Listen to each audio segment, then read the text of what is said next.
దేవుడు ఇచ్చిన ప్రార్థన నుంచి నేను దాని మీద ఉన్నాను. వచ్చిన వర్తమానం మాట్లాడుకుందాం. ప్రొఫెసీ of God, position of believer. దేవుని యొక్క ప్రవచనము మరియు విశ్వాసి దాన్ని స్వతంత్రించుకుంటా లేక స్వాధీనపరచుకుంటా అనే వర్తమానం మనం ఈరోజు ప్రభు చిత్తం అయితే మాట్లాడుకుందాం. While we are standing, let us turn our books to book of Bible to book of Joshua. మనం లేచి అలాగే నిలబడి ఉండగా యెహోషువ గ్రంథముకి మన పరిశుద్ధ గ్రంథం తిప్పుదాము. మొదటి అధ్యాయము మొదటి వచనం నుంచి చదువుకుందాం. Let us read from verse 1.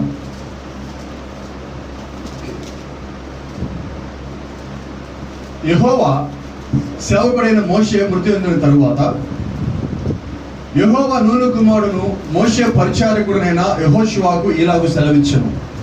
నా సేవకుడు అయిన మోషే మృతి పొందెను, కాబట్టి నీవు లేచి నీవును ఈ జనులందరూ ఈ యోర్దాను నది దాటి నేను ఇజ్రాయేలుకి ఇచ్చుచున్న దేశమునకు వెళ్ళుడి. నేను మోషేతో చెప్పినట్లు మీరు అడుగు పెట్టు ప్రతి స్థలమును మీకు ఇచ్చుచున్నాను. Every place that the sole of your foot shall tread upon, that have I given unto you, as I said unto Moses. Praise the Lord. ప్రార్థన చేస్తున్నాం. మహాపరిశుద్ధుడా, మహాగరుడా, సర్వాధికారి, సర్వోత్తముడా, నిరంతరము నీ యొక్క కనుదృష్టమును భద్రపరచువాడా, ఈ ఉదయకాలం తండ్రి మమ్మల్ని క్షేమకరంగా ఇక్కడ చేర్చినవాడా, గడిచిన దినములన్నిటి మాకు తోడుగా ఉన్నవాడా, ఆరాధన లేని సమయంలో తండ్రి మా యొక్క నడతను మా యొక్క ఆలోచనలు మా యొక్క స్వభావమును నీ యొక్క స్వాధీనంలో ఉంచి మమ్మల్ని కాపాడినవాడా, ప్రతి దాన్ని బట్టి మీకు వందనాలు తెలియజేసుకుంటామయ్యా. ఇదిగో ప్రభా, ఉదయకాలం మీరే రంగం మీదకి రండి నాయన. మరొకసారి ప్రభా, చిన్న గుడారంలోకి నీ గొప్ప అభిషేకం తీసుకొచ్చి మమ్మల్ని అందరినీ దేవా నీ యొక్క ఆత్మను నడిపించమని నేను ప్రాధేయపడుతూ వినయముగా తలవంచి తెరిచిన హృదయాలతో నేను లోపలికి ఆహ్వానించుకుంటూ ప్రభు అయిన యేసు క్రీస్తు నీ ఘనమైన నామములో స్తుతించి ప్రార్థించి వినయంగా అడిగి వేడుకుంటున్నాము. ఆమేన్. God bless you. దేవుడు మనందరిని దీవించును గాక. Praise the Lord. హల్లెలూయా.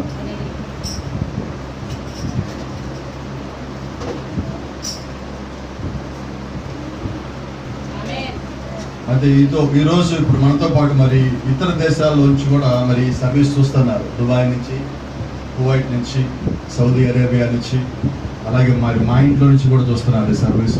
ఎందుకంటే అందరికీ ఎలవ్ లేదు కాబట్టి మరి మా మామయ్య రావడానికి వీల్లేదు, అలాగే మా మిస్సెస్ కూడా బయట రావడానికి వీలైన పరిస్థితి ఉన్నది. వాళ్ళ గవర్నమెంట్ వారి ఉత్తర్వుల ప్రకారం మనం దానికి అనుగుణంగా నడుచుకుంటే బాగుంటుంది. మరి ఆ కారణం చేత డిస్టెన్స్ కూడా పెట్టున్నాము. This is not religious distance, it's social distance.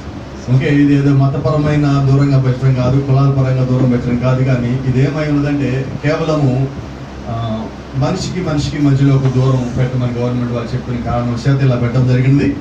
ప్రజలో ఏదైనా కానీ మనం ఇలాగ అనుమతిని పొందుకోవడం ప్రభు అయిన యేసుక్రీస్తు కృప నేను నమ్ముతా ఉన్నాను. హల్లెలూయా. కాబట్టి నేను ఎక్కువ సమయం తీసుకోవటంలా నేరుగా మరి వర్తమానంలోకి వెళ్ళిపోదాం. ఈ కాలపు ప్రవక్త ఈ వర్తమానం గురించి మాట్లాడతానంటున్నాడు. అడుగు పెట్టడం అన్న దాని గురించి ఆయన మాట్లాడతా, ఎక్కడైతే ఒక విశ్వాసి లేకపోతే దేవుడు మోషేకి సెలవిచ్చున్నాడో నువ్వు ఎక్కడైతే అడుగు పెడతావో అది నీదై ఉన్నది. నువ్వు అడుగు పెట్టిన ప్రాంతం అంతా నీదై ఉన్నది. ఆయన అంటున్నాడు, మోషేకి నేను తోడుగా ఉన్నట్లా నేను నీకు తోడుగా ఉంటా. As I was with Moses I will be with you. మోషేతో నేను ఉన్నట్లుగా నేను నీతో కూడా ఉంటానంటున్నాడు. అయితే ఉదయకాలం నేను మీకు చెప్పే సంగతి ఏంటంటే, దేవుడు కేవలము నేను మోషేతో పాటు ఉంటానని చెప్పలేదండి. దేవుడు కేవలము యెహోషువతో పాటు ఉంటానని చెప్పలేదండి. దేవుడు కేవలము ప్రవక్తలతో మాత్రం ఉంటానని చెప్పలేదండి. మత్తయి సువార్త 28వ అధ్యాయం చివరికి వచ్చి అంటున్నాడు, ఇదిగో నేను మీతో పాటు సదాకాలం ఉన్నాను. కాబట్టి ఈ రోజు మనతో పాటు ఎవరున్నారంటే, మోషేతో ఉన్న దేవుడే మనతో పాటు ఉన్నాడు, యెహోషువతో ఉన్న దేవుడే మనతో పాటు ఉన్నాడు, ప్రవక్తలతో ఉన్న దేవుడే మనతో పాటు ఉన్నాడు, ఇజ్రాయెల్తో పాటు ఉన్న దేవుడే మనతో పాటు ఉన్నాడు. Praise the Lord. విశ్వాసం బట్టి మనం అబ్రహాంకి సంతానమైనట్లయితే ఇప్పుడు మోషేని బట్టి ఆ ప్రవచనం మనది కూడా అయి ఉన్నది, యెహోషువను బట్టి ఆ ప్రవచనం మనది కూడా అయి ఉన్నది. ఏంటి ఆ ప్రవచనము? నువ్వు ఎక్కడ అడుగు పెట్టిన ప్రతి స్థలము నేను మీకు ఇస్తాను. హల్లెలూయా. కాబట్టి ఇక్కడ స్థలం అంటే మనం నివసించే ఈ భూమి కాదండి. మనం అడుగు పెట్టిన ఈ స్థలం గురించి మాట్లాడలేదు ఈరోజు ఉదయకాలము. ఆత్మీయంగా నేను మాట్లాడుతున్నాను. నువ్వు ఏ స్థితిని అయితే నువ్వు దాటి వచ్చావో, నువ్వు దాటి రావాలనుకున్న ప్రతి స్థితిలో దేవుడు నీకు తోడుగా ఉన్నాడు, నిన్ను నడిపించున్నాడు. ఒకవేళ గతంలో నీ గత జీవితంలో నీవు ఎటువంటి జీవితం జీవించున్నావో నీకు ఒక్కడికి మాత్రమే తెలుసు. No one knows about it. అయితే భూమి మీద ఏ ఒక్క మనిషికి కూడా నువ్వు చెప్తే తప్ప నువ్వు ఎలాగ జీవించావో తెలియదు. ఈ రోజు మనం చూస్తున్నాం, తల్లిదండ్రులు ఎలా జీవిస్తున్నారో పిల్లలకి తెలియదు, పిల్లలు ఎలా జీవిస్తున్నారో తల్లిదండ్రులు తెలియదు. అయితే అందరికీ తెలిసిన వాడు ఒకడు ఉన్నాడు. మనం అనుకుంటాం సీసీ కెమెరాలు ఉంటేనే కనిపిస్తామని. అయితే సీసీ కెమెరా కాదు నేను చెప్తున్నా, ఈ రోజు ఒక హిడెన్ కెమెరా మన మధ్యలో ఉన్నది, దాచిపెట్టబడిన ఒక కెమెరా మన మధ్యలో ఉన్నది. ఆ కెమెరా కన్ను నుంచి ఎవరు తప్పించుకోలేరు. ఆ కెమెరా పేరే గాడ్ సైట్, దేవుని కన్ను. దావీదు అంటాడు కీర్తనగాడు, ఇదిగో యెహోవా అయిన నా తండ్రి నిరంతరము నీ కను దృష్టి నా మీద ఉంచు. కాబట్టి ఈ రోజు దావీదు ఏమని కోరుకుంటాడంటే నీ కను దృష్టి నా మీద ఉంచు. అయితే దావీదు అడగక్కర్లేదండి, దేవుడు ఆ పని చేస్తానే ఉంటాడు. అయితే ఈ రోజు ఇంకో మాట కూడా చెప్పనండి, నువ్వు అడిగావని చెప్పి దేవుడు కొన్ని పనులు చేయటము, నువ్వు అడగలేదని మానేయటం జరగదు. నువ్వు అడిగినా అడగకున్నా ఆయన యొక్క ఆలోచనలో, ఆయన యొక్క ముందు ప్రణాళికలో నీ నిమిత్తం ఏదైతే ఆలోచన కలిగి ఉన్నాడో నిశ్చయంగా ఆయన ఆ పని చేసే తిరుగుతాడు. గమనించండి, కొంతమంది ఏం చేస్తారంటే నాకు వివాహం కావాలి, నా వివాహం చేయండి అడుగుతారు. వాళ్ళకి ఎందుకని కాదు, ఒకళ్ళే నాకు పెళ్లి వద్దు వద్దంటే వాళ్ళకి ఎమ్మడైపోతా ఉంటారు. ఏంటి కారణం? ఆలోచన నీది కాదు, ఆలోచన దేవుడిదై ఉన్నది. కాబట్టి గమనించండి, ఇక్కడ వివాహం అనేది అది దేవుడు యొక్క ముందు నిర్ణయమై ఉన్నది. అది నీ నిర్ణయం కాదు, నా నిర్ణయం కాదు, దేవుడు యొక్క ఆలోచన ఉన్నది. కాబట్టి నేను చెప్పేది ఏంటంటే నువ్వు ఒకటే అడుగు, ప్రభు నాకు ఇది కావాలని కాదు, ప్రభు నాకు ఏది ఇవ్వాలనుకుంటున్నావు. అర్థమవుతుందా మీకు? ఇప్పుడు చూడండి, యెహోషువ మోషే తర్వాత నేను పరిచయం చేయాలని కోరుకున్నాడా? No sir, he never asked Moses. మోషేని యెహోషువ ఎన్నడూ అడగలేదు. అయితే దేవుడు యెహోషువ దగ్గరికి వచ్చి యెహోషువతో అంటున్నాడు, యెహోషువ ఇదిగో నా సేవకుడైన మోషే మృతి చెందాడు, కాబట్టి నీవు ఆ స్థానంలోకి రా. వింటున్నారా? ఇప్పుడు ఎవరు అడిగారు అది? No one, but it's the plan of God. ఒక్కరు అడగలేదు కానీ అది దేవుడి యొక్క ప్రణాళిక ఉన్నది. కాబట్టి నేను అంటున్నాను, అలాగే మన జీవితంలో కూడా దేవుడి యొక్క ప్రణాళికలు ఉన్నాయి. అయితే దేవుడి యొక్క ప్రణాళిక ఎవరి జీవితంలో ఖచ్చితంగా నెరవేరుతుందంటే నమ్మకంగా వాక్యాన్ని వెంబడించే వారి జీవితంలో. నువ్వు ఎదురు చూసిన దానికన్నా, నువ్వు ఆశించిన దానికన్నా, నువ్వు ఊహించిన దానికన్నా దేవుడు ఎక్కువ కార్యం చేయగలడు. హల్లెలూయా. గమనించండి, మోషే తర్వాత ఆ స్థానం నిలబెట్టమంటే అర్థం ఏంటో తెలుసా? దేవుడు మోషేతో ఒక మాట అన్నాడు, నేను తప్ప ఇంకొక దేవుడు లేడు అన్న దేవుడే ఒక మాట అన్నాడు. మోషే, నువ్వు ఐగుప్తుకి ఫరోకి నువ్వు దేవుడిగా ఉంటావు. ఏంటది? నేను తప్ప ఇంకో దేవుడు లేడన్న దేవుడే మోషేని నువ్వు దేవుడు వాళ్ళకి అంటున్నాడు. అంటే ఇప్పుడు మోషే స్థానంలోకి రావటం అంటే దాని అర్థం ఏంటంటే దేవుడి చేత దేవుడు అనిపించుకున్న స్థానంలోకి మళ్ళా రావటం. భూమి మీద ఏ ఒక్క వ్యక్తికి అది సాధ్యము కానే కాదు. అయితే దేవుడు యొక్క కృపను బట్టి మోషే దగ్గరికి, యెహోషువ దగ్గరికి దేవుడు వచ్చాడు. యెహోషువ దేవుడి దగ్గరికి పోలేదండి. అయితే యెహోషువ ఈ మోషేని వెంబడిస్తున్నప్పుడు నమ్మకంగా మోషేని వెంబడించాడు. ఆ ఐగుప్తు నుంచి తిరిగి వస్తున్నప్పుడు బయటికి ఆ పైన అగ్నిస్తంభాన్ని యెహోషువ మోషేతో పాటు వెంబడించాడు. యెహోషువతో పాటు కాలేబు కూడా వెంబడించాడు. ఆ కారణము చేత వారు మోషే అనే శరీరమును కాక మోషే నమ్మిన దేవుడిని వారు నమ్మారు కాబట్టి, మోషే నమ్మిన అగ్నిస్తంభాన్ని వారు నమ్మారు కాబట్టి, మోషే వెంబడించిన మేఘస్తంభాన్ని వారు వెంబడించారు కాబట్టి దేవుడే వారి దగ్గర దిగవచ్చున్నాడు. మరి ఆ రీతిగా ఒక అగ్నిస్తంభమును ఒక మేఘస్తంభమును వారు వెంబడించినప్పుడు, అటువంటి రీతిగా వారు తమను తాము దేవుడికి పరిపూర్ణంగా సమర్పించుకొని వెంబడించినప్పుడు నిశ్చయంగా దేవుడు వారి దగ్గరికి వచ్చి వారికి ఒక స్థానం ఇవ్వవలసి ఉన్నది. కాబట్టి గమనించండి, ఈ రోజు నిజంగా నువ్వు దేవుని యొక్క వాక్యాన్ని సరిగా వెంబడించినట్లయితే, ఇంకో మాట చెప్పనా, మోషే నడిపించిన కాలాన్ని మొదటి నిర్గమమంటాం. ఇప్పుడు మన ఉన్న కాలం ఏంటి? నాకు మాసం ఉన్నాయి అనుకోండి, నాకు ఇదే కాలము, మూడో నిర్గమ కాలము. మొదటి నిర్గమంలో ఏం జరిగినది? అగ్నిస్తంభం వచ్చింది, మేఘస్తంభం వచ్చింది. మరి మూడో నిర్గమంలో ఏమొచ్చింది?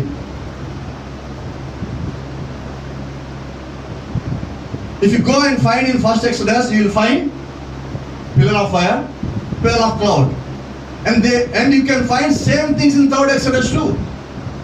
మూడో నిర్గమ కాలంలో, అంటే మొట్టమొదటి నిర్గమ కాలంలో అగ్నిస్తంభం మేఘస్తంభం వచ్చింది. అలాగే మూడో నిర్గమ కాలంలో కూడా అవే సంగతులు మళ్ళా జరిగింది. మనకి తెలుసు అగ్నిస్తంభం వచ్చిన రాలేదు ఈ కాలంలో. మోషే దగ్గరికి వచ్చిన అగ్నిస్తంభమే ఈ కాలం ప్రవక్త దగ్గర కూడా అక్కడ అగ్నిస్తంభం వచ్చి ఉన్నది. హల్లెలూయా. అక్కడ మోషే నడిపించిన మేఘస్తంభము మనకు కూడా 1943లో వచ్చింది. దాని ఒక అర్థం ఏంటంటే ఆ కాలంలో దేవుడు ఎలాగైతే ఉన్నాడో ఈ కాలం అలాగే ఉన్నాడు. నిర్గమం అంటే ఒక చోట నుంచి మొత్తం ఇంకో చోటకి వెళ్ళిపోవటము. That is called exodus. ఒక చోట నుంచి మొత్తము కొంతమంది వెళ్ళిపోయారనుకోండి, వలస వెళ్ళిపోయారంటారు.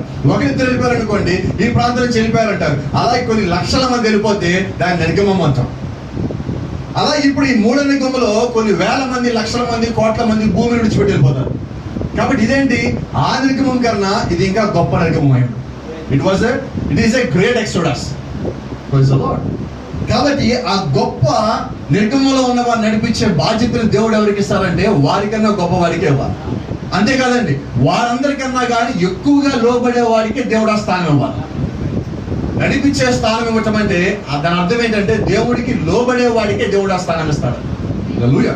కాబట్టి గమనించండి, ఒక అడుగు పెట్టడం అంటే దాని అర్థం ఏంటంటే, ఈ కాల ప్రవక్త అన్నాడు, అడుగు పెట్టడం అంటే ఏంటంటే దాన్ని నువ్వు స్వతంత్రించుకోవడం.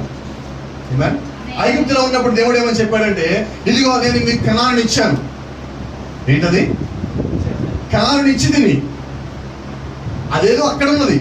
దేవుడు ఇక్కడ నిలబెడుతున్నాడు, మీకు ఆ దేశం ఇచ్చాను, తీసుకోపోండి అన్నాడు. అంటే ఇప్పుడు వీళ్ళు ఏం చేయాలి? వీళ్ళు అక్కడికి వెళ్ళి దాన్ని తీసుకొని స్వతంత్రించుకొని ఇది మా దేవుడు మాకు ఇచ్చాడని ప్రకటించుకోవాలి.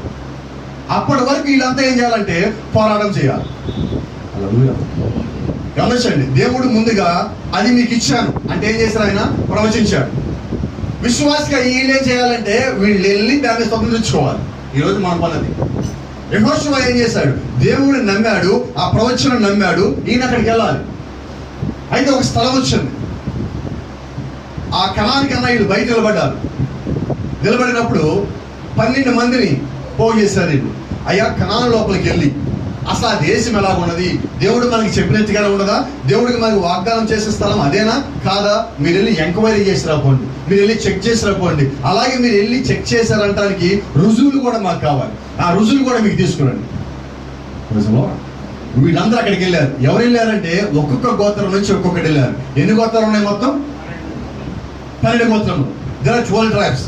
12 గోత్రముల నుంచి వీళ్ళందరూ 12 మంది మనుషులు అక్కడికి వెళ్ళారు. ఆ వెళ్ళిన వాళ్ళు ఎవరున్నారంటే యెహోషువ, కాలేబు కూడా 12 మంది అక్కడికి వెళ్ళారు. ఆ స్థలం చూశారు. చెట్లు చాలా బాగున్నాయి, పాలు చాలా బాగున్నాయి. నిజంగా దేవుడు సెలవిచ్చినట్లుగా అది పాలు తేనెలు ప్రవహించే ఒక స్థలమై ఉన్నది. ఎంతో గొప్ప స్థలమై ఉన్నది. అంతా చాలా బాగున్నది. అయితే అక్కడ ఉన్న ప్రజలు ఉన్నత దేహులు, అమాలేకీలు. వాళ్ళు ఎంత ఉన్నారు? ఒక్కొక్కరు 8 అడుగులు, 7 అడుగులు, 9 అడుగులు ఉన్నారు. వాళ్ళని చూసి వాళ్ళకి భయం వేస్తారు. ఈ 12 మంది వచ్చారు. వచ్చేటప్పుడు వీళ్ళు ఏం చెప్పారు? అక్కడి నుంచి మీరు వెళ్ళారని రుజువులు కావాలి మాకు. వస్తా ఏం చేస్తారంటే ఒక ద్రాక్ష గెల ఉంది. ఆ ద్రాక్ష గెలను తీసుకొచ్చారు. ద్రాక్ష గెల అంటే ఎంత ఉంటుంది? ఈ రోజు మనం ఏం చేస్తున్నామంటే, క్షమించండి, ఒక ద్రాక్ష గెలని ఇలా పట్టుకుని పైకి లేపచ్చు 2 వేలతో. అవునా? ఒక ద్రాక్ష గెలను. అయితే ఆ రోజు వాళ్ళు ఎలా తెచ్చారు తెలుసా? మీరు పల్లెటూళ్ళకి వెళ్ళినప్పుడు అక్కడ బిందెలు కావిడితో మోస్తా ఉంటారు. ఒక కర్ర కట్టుకొని కర్రకి ముందు ఒక బిందె, వెనక ఒక బిందె నీళ్లు తీసుకొస్తా ఉంటారు. అలాగా ఒక ద్రాక్ష గెలని, ఒకటే ద్రాక్ష గెలని 2 మనుషులు భుజం మీద కర్ర కట్టు మోసుకొని వచ్చారు. అంటే ద్రాక్ష గెల చిన్నదా పెద్దదా? మీకు ఎప్పుడేం చెప్తా ఉంటా, దేవుడు ఎప్పుడు చిన్న చిన్న ఇవ్వడు. నా దేవుడు చిన్న చిన్న ఇచ్చే దేవుడు కాదు. కాబట్టి ఇప్పుడు దేవుడు వీళ్ళకి ఐగుప్తులో ఉన్నప్పుడు ఆయన ఏమన్నాడు? మీకు పాలు తేనెలు ప్రవహించే దేశం ఇస్తానన్నాడు. కాబట్టి అది ఎంతో మంచిది. ఒక ద్రాక్ష గెలను తేవడానికి 2 దాన్ని బలమైన మనుషులు మోసుకొని వచ్చారు. అంటే ఎటువంటి స్థలం అది? దేవుడి చేత దీవించబడిన స్థలము, దేవుడి చేత ఆశీర్వదించబడిన స్థలము, దేవుడి చేత నిర్ణయించబడిన స్థలమై ఉన్నది. హల్లెలూయా.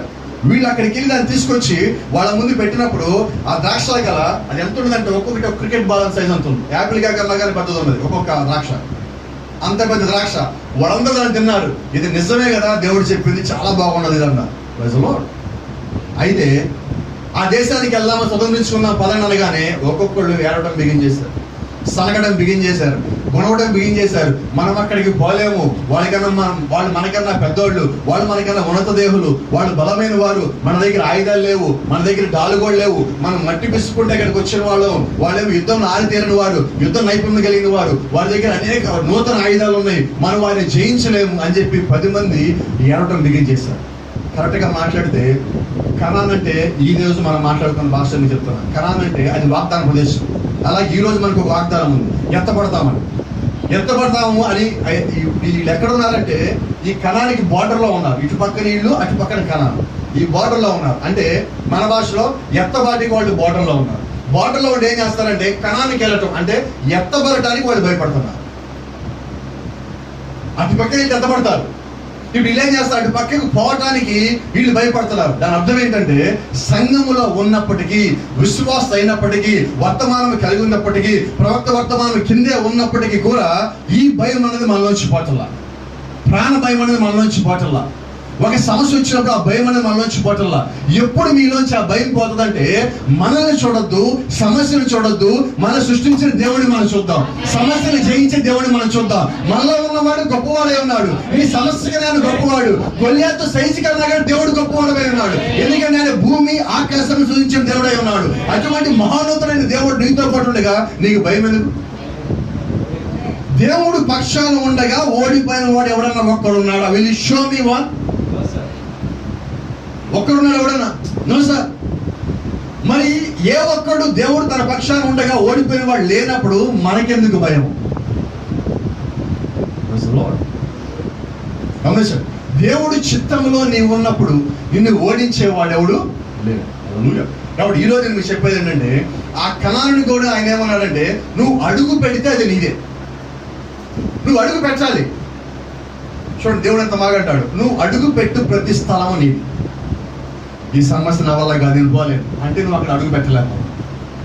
ఆమేన్, ప్రైజ్ ది లార్డ్. దేవుని నామానికి మహిమ ఘనత ప్రభావం కలుగును గాక. ఈరోజు చూడండి సమస్య వస్తుంటే చాలా మంది వెనక్కి పారిపోతూ ఉంటారు, సమస్య దగ్గర రాగానే పారిపోతూ ఉంటారు. ఏంటంటే మనకెందుకు రిస్క్? నేనంటాను నువ్వు రిస్క్ ఎప్పుడు చేయాలి అంటే అనవసరమైన వాటి విషయంలో కాదండి, అవసరమైన వాటి విషయంలో. ఏంటి అవసరము? నీ అవసరం అవసరం కాదు నా దృష్టిలో. నా దృష్టిలో అవసరం అంటే ఏంటంటే దేవుడి యొక్క పని. ఏంటి అవసరం? దేవుడి యొక్క పనే మనకి ఏకైక అవసరం అండి. ఆ అవసరం కొరకు నీకున్న సమస్తాన్ని నువ్వు ఖర్చు పెట్టు. చూడండి ఈ కాలం ప్రవక్త అంటాడు దేవుడికి క్రైస్తవులు అక్కర్లేదండి, దేవుడికి క్రైస్తవులు అక్కర్లా. దేవుడికి ఏం కావాలి మరి క్రైస్తవులు అక్కర్లేనప్పుడు? యేసు క్రీస్తు చేసిన విధంగా పనిచేసే క్రైస్తవులు ఆయనకు కావాలి, క్రిస్టియన్స్ కాదండి అక్కడ. దాని ఒక అర్థం ఏంటంటే దేవుడికి ఏం కావాలి? Acts of Christians, not Christians. He needs acts of Christians. క్రైస్తవుల యొక్క వారు చేసే పనులు ఏవైతే ఉన్నాయో అది కావాలి. ఆ కారణం చేస్తే బైబిల్లో ఒక పుస్తకం ఉన్నది, మొట్టమొదటి పుస్తకం బైబిల్లో కొత్త నిబంధన మొదటి పుస్తకం ఏంటండి? చాలా మంది మత్తయి సువార్త అంటారు, అపోస్తలుల కార్యములు, యాక్ట్స్ ఆఫ్ అపోస్టల్స్. అంటే దేవుడు ఏం కోరుకుంటాడు అక్కడ? యాక్ట్స్ అంటే అపోస్తలులు చేసిన కార్యములు. అపోస్తలు కాదు అక్కడ ఆయన కోరుకున్నది, అపోస్తలుల యొక్క కార్యములు. అలాగే ఈ రోజు ఆయన ఏం కోరుకుంటున్నాడు? క్రిస్టియన్స్ కాదండి, క్రిస్టియన్స్ యొక్క కార్యములు ఆయన కోరుకుంటున్నాడు. అలాగే ఆయన వధువును కోరుకోవటం అంటే వధువు యొక్క కార్యములు కోరుకుంటున్నాడు. అట్టి రీతిగా నువ్వు ఉన్నట్లయితే అప్పుడు దేవుడు నిన్ను కావాలి ఆశిస్తాడు. అయితే నిజమైన క్రైస్తవుల నుంచి దేవుడు ఏం కోరుకుంటాడు తెలుసా? నీ యొక్క పనిని, నీ యొక్క సమయముని, నీ యొక్క సమర్పణని, నీ యొక్క హృదయాన్ని, నీ యొక్క శుద్ధతని, నీ యొక్క ప్రార్థనని, నీ యొక్క పరిపూర్ణంగా దేవుడికి లోబడే తత్వాన్ని, వీటన్నిటిని దేవుడు కోరుకుంటాడు. అన్నిటికన్నా ప్రాముఖ్యంగా ప్రవక్త అంటాడు నువ్వు ఏదైతే తలాంతుని కలిగి ఉన్నావో నీ తలాంతుని నువ్వు దేవుడి యొక్క పరిచర్య నిమిత్తము స్థానిక సంఘములకు ఉపయోగించు. అంటే ఇప్పుడు నాకు ఒక టాలెంట్ ఉంది, నేనేం చేయాలి? నా టాలెంట్ని ఎక్కడ వాడాలి? దేవుని యొక్క సువార్త పరిచర్య నిమిత్తంలో నువ్వు దాన్ని వాడాలి. ఒకవేళ నీకు ఒక పాట పాడటం వచ్చు, నువ్వేం చేయాలంటే అది దేవుడి పాట పాడేదిగానే ఉండాలి, ఇంకేది ఉండకూడదు. దేవుడు నీకు స్వరం ఎందుకు ఇచ్చాడు? ఎందుకు ఇచ్చాడు స్వరం? ఆయన స్తుతించడానికి. మనకి చేతులు ఎందుకు ఇచ్చాడు? ఆయన వాక్యం చెప్పినప్పుడు చప్పట్లు కొడతాడు. మన నోరు ఎందుకు ఇచ్చారు? ఆయన గురించి చెప్పినప్పుడు మనం ఆయనని చెప్పడానికి. దేవుడు మన ఎందుకు స్తుతించాడు? ఆయన ఆరాధించడానికి కొంతమంది శరీరం కలిగిన వాడు కావాలి. దేవుడు చూడండి భూమిని సృష్టించడానికన్నా ముందుగానే దేవుడు ఆకాశంలో లేదంటే పరలోకమందు కోటాను కోట్ల దేవదూతలను సృష్టించుకున్నాడు. దేని కొరకు? ఆరాధన కొరకు. మరి దేవుడు ఇప్పుడు మన ఎందుకు సృష్టించుకున్నాడు? ఆరాధన కొరకు. ఎందుకంటే మన ఆరాధన వేరు, దేవదూతలకు ఆరాధన వేరు. దేవదూతల ఆరాధనలో వాళ్ళలో కన్నీరు లేదు, బాధ లేదు, పశ్చాత్తాపం లేదు, విరిగిన హృదయం లేదు, వాళ్ళకి శరీరం నొప్పి లేదు, బాధ లేదు. వాళ్ళు ప్రార్థిస్తారు, స్తుతిస్తారు. ఎలాగంటే రోబోట్లలాగా. అయితే మనం ఒకరోజు చర్చికి ఒక ఆమె వచ్చింది. ఆమె పేరు హన్న, పిల్లలు లేరు. ఆమె చర్చికి వచ్చి ప్రార్థన చేస్తారంటే అక్కడ ఉన్న పాస్టర్ గారు పొరపడ్డారంట. ఆమె తాగిందేమో అనుకున్నారు. అంతగా ఆమె ప్రార్థించింది. మరి ఏ ఒక్క దేవునితో ఆ ప్రార్థన చేయడే? అటువంటి ప్రార్థన లేదా ఎక్కడ? కాబట్టి గమనించండి, ఆయనకి ఎటువంటి ప్రార్థన కావాలి? ఉరికి నలిగిన హృదయంతో. నీ బాధంతా ఆయన ముందు పెడతావు చూసావా? నీ హృదయం ముందు మొత్తం కడిగేసినట్టుగా, ఒక బాధ తొలగిపోయినట్టుగా ఉంటుంది చూసా ప్రార్థించిన తర్వాత. అలాంటి ప్రార్థన దేవుడికి కావాలి. అటువంటి ప్రార్థన నాకు ఇష్టమైన ప్రార్థన. అటువంటి ప్రార్థన నాకు కావాలని ప్రవక్త అంటూ ఉంటాడు. గమనించండి, ఒకసారి ప్రవక్త దగ్గరికి ఒక స్త్రీ వచ్చింది. లేదు, ఆ ప్రవక్తని ఫోన్ చేసి ఆమె రమ్మన్నది. ఈయన అక్కడికి వెళ్ళాడు. చూస్తే వేశ్య వృత్తిలో ఉండే వాళ్ళ స్థలం అది. మరి భాస్కర్ అక్కడికి వెళ్ళాలి వద్దా? ఫోన్ చేస్తాయి, నాన్ సెన్స్, ఆ ఏరియాకి ఎలా నేను బయట ఉంటానన్నా. నాన్ సెన్స్ అమ్మసెన్స్లు అక్కడ ఏమి లేవండి. పిలిచారంటే వెళ్ళటమే, వెళ్ళి ఏం చేయాలో ప్రార్థన చేయటమే. ఎందుకంటే యేసుక్రీస్తు ఎక్కడికి వెళ్ళారంటే సమరయకి ఈయనే వెళ్ళి అక్కడ ప్రార్థించాడు. కాబట్టి ఎక్కడికి వెళ్ళాలా? ఈయనే ఎక్కడికైతే పిలువబడ్డారో అక్కడికి వెళ్ళాలి. అక్కడికి వెళ్ళి ప్రార్థన చేయాలి. ఈయన ఆ స్థలంకి వెళ్ళాడు.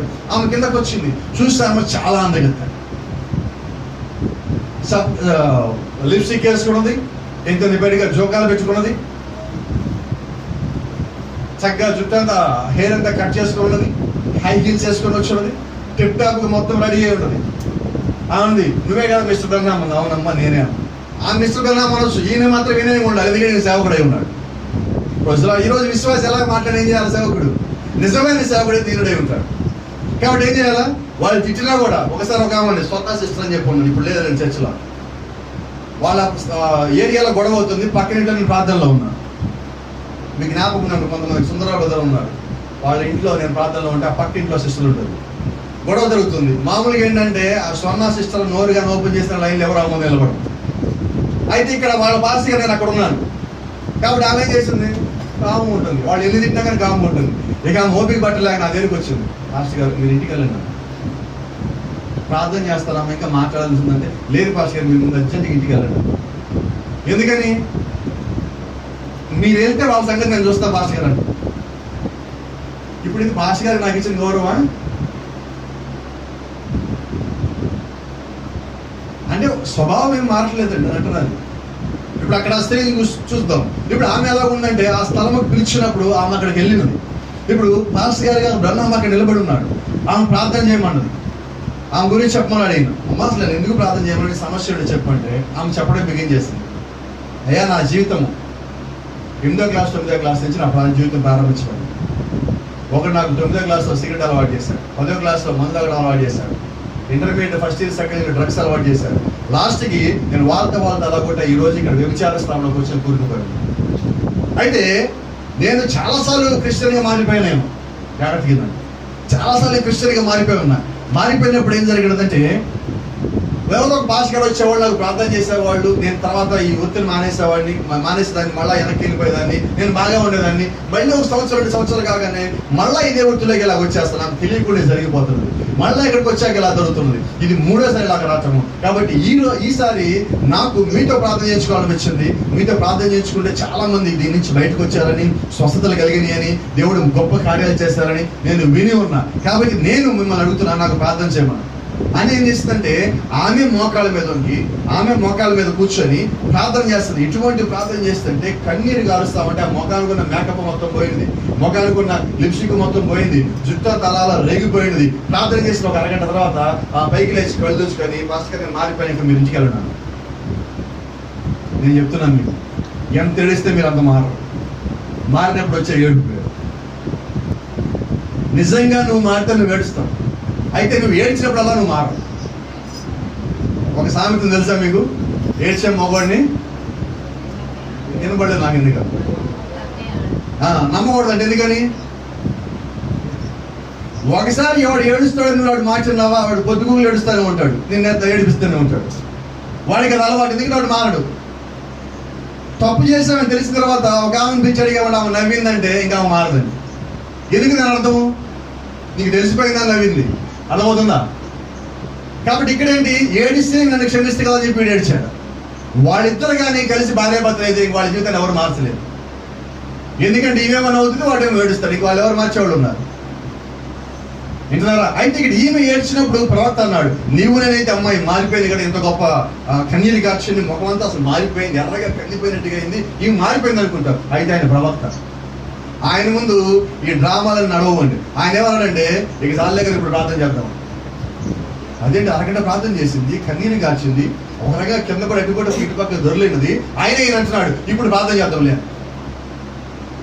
ఇప్పుడు ఇంక ప్రార్థన చేయడం బిగిన్ చేశాక ఇప్పుడు ఆమె నిజంగా ఏడుస్తున్నది. అయితే ఇది గొంతు నుంచి కాదు, గుండె నుంచి వచ్చిన దుఃఖం. నువ్వు ప్రార్థించినప్పుడు నీకు దుఃఖం ఎక్కడ రావాలంటే ఇక్కడి నుంచి కాదు, నీ కన్నీరు ఇక్కడి నుంచి కాదు, నీ హృదయంలో నుంచి రావాలి.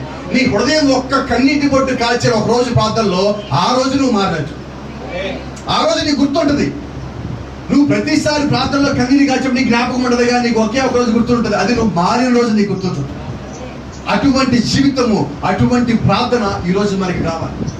కాబట్టి గమనించండి, ఇక్కడ ఈ 10 మంది ఏడుస్తున్నారు, అక్కడ స్త్రీ కూడా మోకాళ్ళ మీద ఏడుస్తున్నది.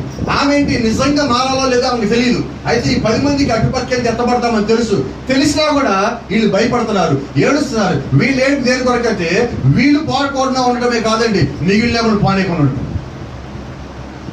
ఈరోజు చాలా మంది పరిస్థితి, వాడు సంఘానికి పోరు, ఇంకొకరిని పోనీరు. ఎవరండి వాళ్ళు?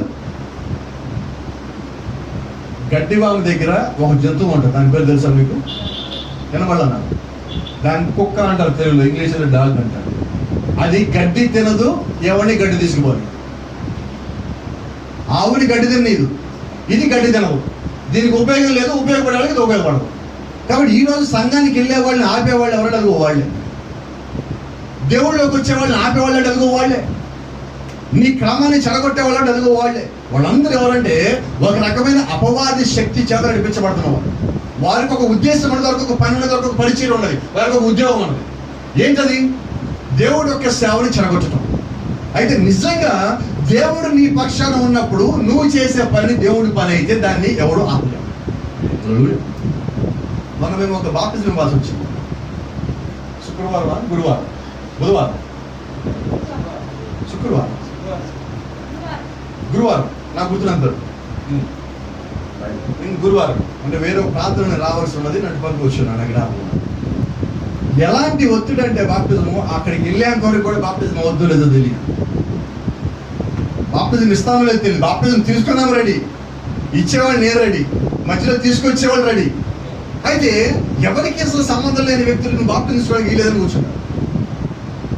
సరే, వాళ్ళు మంచివాళ్ళ చెడ్డల్లో పక్కన పెడదాం, ఆ తర్వాత విషయం మాట్లాడేది కాదు. అయితే అంటున్నా, వారు ఒక రకమైన అభద్రతా భావంతో నడిపించబడుతున్నారు. ఏంటి అభద్రతా భావం ఎవరు తీసుకొస్తారంటే, ఆ ఇన్సెక్యూర్ ఫీల్ ఎవరు తీసుకొస్తారంటే లూసిఫర్ తీసుకొని వస్తుంది. నేను చెప్తుంది అదే, ఆ లూసిఫర్ తీసుకొని వస్తుంది. ఇప్పుడు మనము దేవుడికి భయపడాలా, మనుషులకి భయపడాలా? ఎవరికి భయపడాలి? నువ్వు దేవుడికి భయపడితే నువ్వు మనుషులకు భయపడవు. ఈరోజు నేను చెప్తున్నాను, నువ్వు నిజంగా దేవుడి పనిలో, దేవుడి యొక్క పరిచయంలో నువ్వు ఉన్నప్పుడు ఆ ప్రాంతాన్ని దేవుడు నీకు ఇస్తానన్నాడు. కాబట్టి నువ్వేం చేయాలి? అక్కడికి వెళ్ళేంత వరకు ఎవరికి భయపడకూడదు. అలాగే ఈ రోజు మనం ఎత్తబడి భూమి మీదకి వచ్చున్నాం, ఎత్తబడేంత వరకు నువ్వు వ్యక్తులకు నువ్వు భయపడవు. ఎవరికి భయపడాలా? దేవుడికి నువ్వు భయపడాలి, దేవుడికి నువ్వు లోబడాలా, నీకున్న సమస్తాన్ని దేవుడికి సమర్పించుకోవాలి. అలాగే సమర్పించుకున్నప్పుడు దేవుడు నేను వాడుకుంటాడు. ఇప్పుడు యెహోషువని దేవుడు అక్కడ వాడుకుంటున్నాడు, దేవుడు నిలబెట్టుకుంటున్నాడు.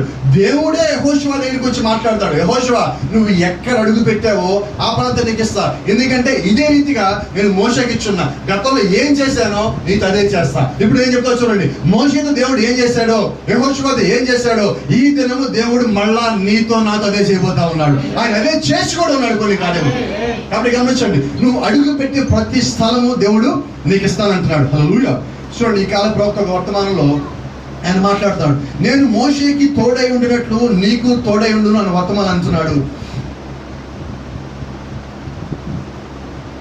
వీళ్ళు యోర్దాను దాకొచ్చారు, మోషే యెహోషువ గుంపు మొత్తం అక్కడ దాకొచ్చారు. యోర్దాను దాటి దేవుడు అటు పక్క వెళ్ళమన్నాడు. యోర్దాన్ అంటే మరణం, Jordan is nothing but death. ఇప్పుడు వీళ్ళు ఏం చేయాలంటే మరణము దాటి అవతల రావాలి, స్వతంత్రించుకోవాలంటే నువ్వు దాన్ని దాటాలి. మరణం అంటే మనకున్నది పెద్ద భయం. ఇప్పుడు నువ్వేం చేయాలి? నువ్వు అక్కడికి పోవాలంటే నీ భయాన్ని నువ్వు జయించాలి, నీ మరణాన్ని నువ్వు జయించాలి, ఆ యోర్దాన్ని నువ్వు దాటవలసి ఉన్నది. హల్లెలూయా. ఇప్పుడు ఎప్పుడైతే ఆ యోర్దాన్ దగ్గరికి వచ్చి నుంచున్నారో ఆశ్చర్యకరంగా అక్కడ ఒక కార్యం జరుగుతున్నది. అది యోర్దాన్ నది వరదలు వచ్చే సమయం. దేవుడు ఎప్పుడు దాటమన్నాడు? నదిలో ఏమీ నీళ్లు లేనప్పుడు దాటిపోని చెప్పాలా, వరదలతో అది పొంగి మామూలు కన్నా కానీ ఎత్తు పొంగి పోతున్నప్పుడు దేవుడు అప్పుడు దొమ్మన్నాడు. సమస్యలు ఏమీ లేనప్పుడు దేవుడిని ఎందుకు పంపిస్తానంటున్నా నేను. సమస్యలు అధికంగా ఉన్నప్పుడు, నీ మీద ఒత్తిడి భారంగా ఉన్నప్పుడు, అసలు ఇది నా వల్ల కాదు అనుకున్నప్పుడు నువ్వు వెళ్ళి నేను ఉంటాను వెనకాల పదార్థం. అంత బాగున్నాక నువ్వు చేసేది ఏంటి? చూడండి, గతంలో ఎవరికైనా జ్వరం వస్తే ప్రార్థన చేసేవాళ్ళ, దగ్గు వస్తే ప్రార్థన చేసేవాళ్ళ, జలుబు వస్తే ప్రార్థన చేసేవాళ్ళ. ఇప్పుడు మోకాళ్ళు అరిగిపోతున్నాయి. ఒక తుమ్ము 2 తుమ్ములు ఎక్స్ట్రా వచ్చినాయి అంటే, if anybody sneeze 2 times in a day, then they will go on the knees. ఎందుకని? Because of fear.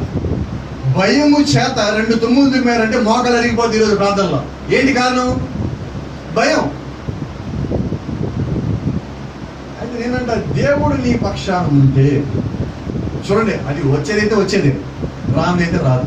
అది వస్తుందేమో భయం చంపుతుంది. జాగ్రత్తగా ఉండు, ప్రార్థనగా ఉండు, కాదంటల్లా. ముందు నీ జాగ్రత్త నీదే, అస్సలు ఏమాత్రం తగ్గించదు దాన్ని. అలాగే చేయండి. అయితే ఆ భయం ఎక్కువ మంది చంపుతాను.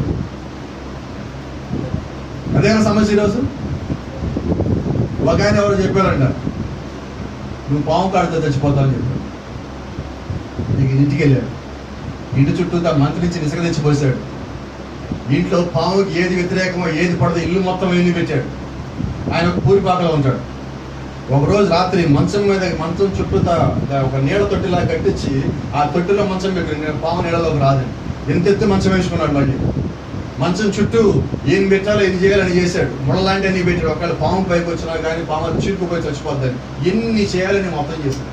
అయితే అర్ధరాత్రి పూట ఇంట్లో చిన్న బెడ్ లైట్ మాత్రమే ఉండదు. ఈయన మంచం మీద పడుకున్నాడు. ఎందుకంటే కళ్ళు తెరిచి చూశాడు.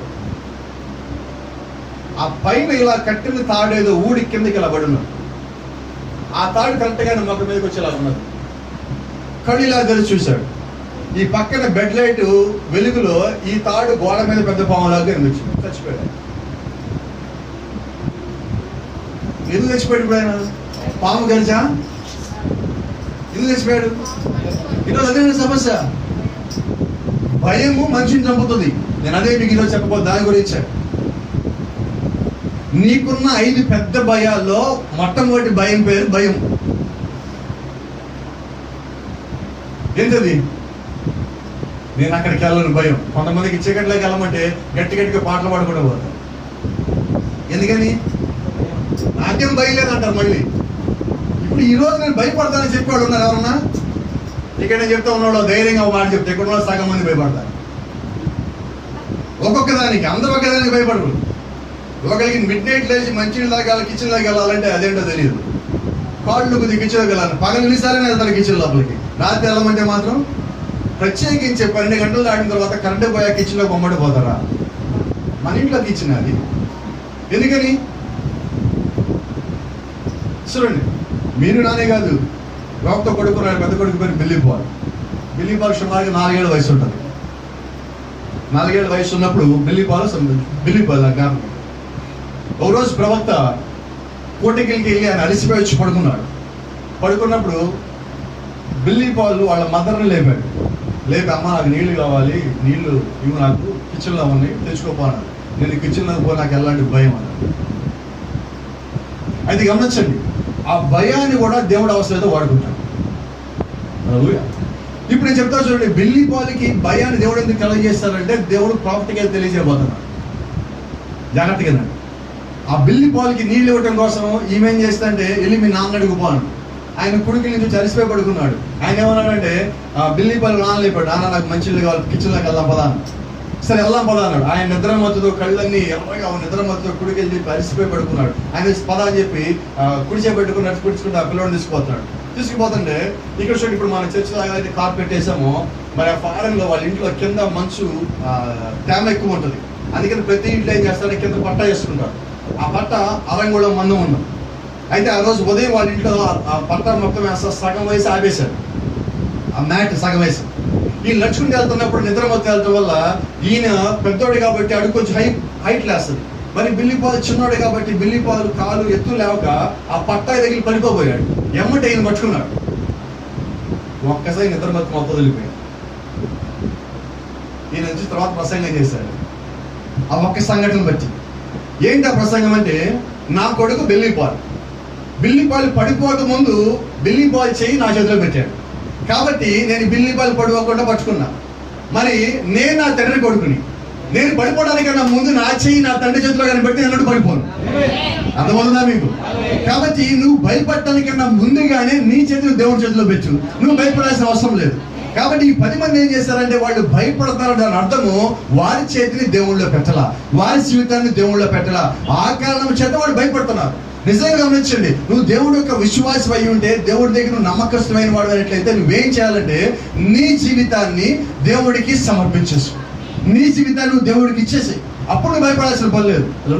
ఇప్పుడు ఆ యోర్దాను దగ్గరికి వచ్చినప్పుడు, యోర్దాను అది పొంగుతా ఉన్నప్పుడు అక్కడ వాళ్ళు మొత్తం అంటారు, యెహోషువ ఇప్పుడు వెళ్తానంటావేంటి, నీకేమైనా మైండ్ పోయిందా, నీకు అసలు పని చేయట్లేదా, ఏమైనా చేస్తావు, ఇప్పుడేం చచ్చిపోతాం, నువ్వు చదువుకోలేదా, నీకు జ్ఞానం లేదా? చూడు ప్రవక్త మాటల్లో, ఇదిగో యెహోషువ ఒక్క నిమిషం ఆలోచించు, మనం చదువుకున్న వ్యక్తులము, చురుకైన వారు, మళ్ళీ అనేకులు ఐగుప్తు నుండి వచ్చిన ఇంజనీర్లు ఉన్నారు, మనకి ఈ పనులు ఎలా చేయాలో తెలుసు, కాబట్టి మన ప్రవాహం ఆగిపోయే వరకు వేచి ఉందాము, అప్పుడు మనం దాన్ని నడవచ్చు, అది సులువైన పని. ఏం చేద్దాం? అయితే ప్రవక్త అన్నాడు, యెహోషువ మాట్లాడుతున్నాడు, మీ ఆలోచనలు నేను లక్ష్య పెట్టను. దేవుడు చెప్పాడు 3 రోజుల్లో అక్కడికి వెళదాము. దేవుడు ఏమన్నాడు, మీరు 3 రోజులు అక్కడికి వెళ్ళాలన్నాడు. ఇప్పుడు ఏం చేశారు, ఈ 3 రోజుల వరకు ఈ ప్రవాహం ఆగిపోతే 3 రోజులు ఆగిన తర్వాత వెళ్దామని అనుకున్నాం. అయితే ఇప్పుడు ఏం చేయాలి? నీ కళ్ళకు కనిపిస్తాను బట్టి ఆగాల, కొంతమంది వ్యక్తులు చెప్పిన దాన్ని బట్టి నువ్వు ఆగాల, దేవుడు నీకు చెప్పిన పని నువ్వు చేయాలా. దేర్ యు ఆర్, అదిగో అక్కడే నీవు ఉన్నావు. ఎక్కడ నీవు ఉంటావంటే, దేవుడి యొక్క ఆలోచనని నువ్వు మొట్టమొదటిగా ముందు తీసుకొచ్చి ఎక్కడైతే పెట్టున్నావో అక్కడే నీవు ఉంటావు. మనుషుల ఆలోచన వెనక్కి నెచ్చి దేవుడు ఆలోచన ముందు పెట్టినప్పుడు అక్కడ దేవుడు ఘనమైన కాలం చేస్తా ఉంటాడు. హల్లెలూయా. గమనించి ఇంకో మాట ఇక్కడ చదువుతాను. సహోదరుడా, పాదముద్రలు అనగా స్వాస్థ్యం, నీకు దేవుడిచ్చిన ఆస్తి, నీ యొక్క భాగం, దట్ ఈస్ యువర్ పోర్షన్. నువ్వు ఎక్కడైతే అడుగు పెట్టావో అదంతా నీదై ఉన్నది, అంటే నువ్వు సంపాదించుకున్నావు, అది దేవుని చేత నీకు ఇవ్వబడింది. కాబట్టి భక్త అన్నాడు, సంఘమునకు ఈ రాత్రి కావాల్సింది అదే. మనం ఏం చేస్తాడు, నేను సంఘానికి వచ్చాను, ఇంటికి వెళ్ళాను 4 సార్లు, దాని తర్వాత అయితే ప్రవక్త అన్నాడు, ఈ యోర్దాను దగ్గర మీరు ఆగిపోవద్దు, యోర్దాను దాటి ముందుకు వచ్చి చూడన్నాడు. ఈరోజు సమస్య ముందు నువ్వు ఆగిపోవడం కాదు, సమస్యను దాటి నువ్వు ముందుకు రావాల్సి ఉండదు. కొంచెం ముందుకు వెళ్దాం, త్వరగా రండి ముందుకు.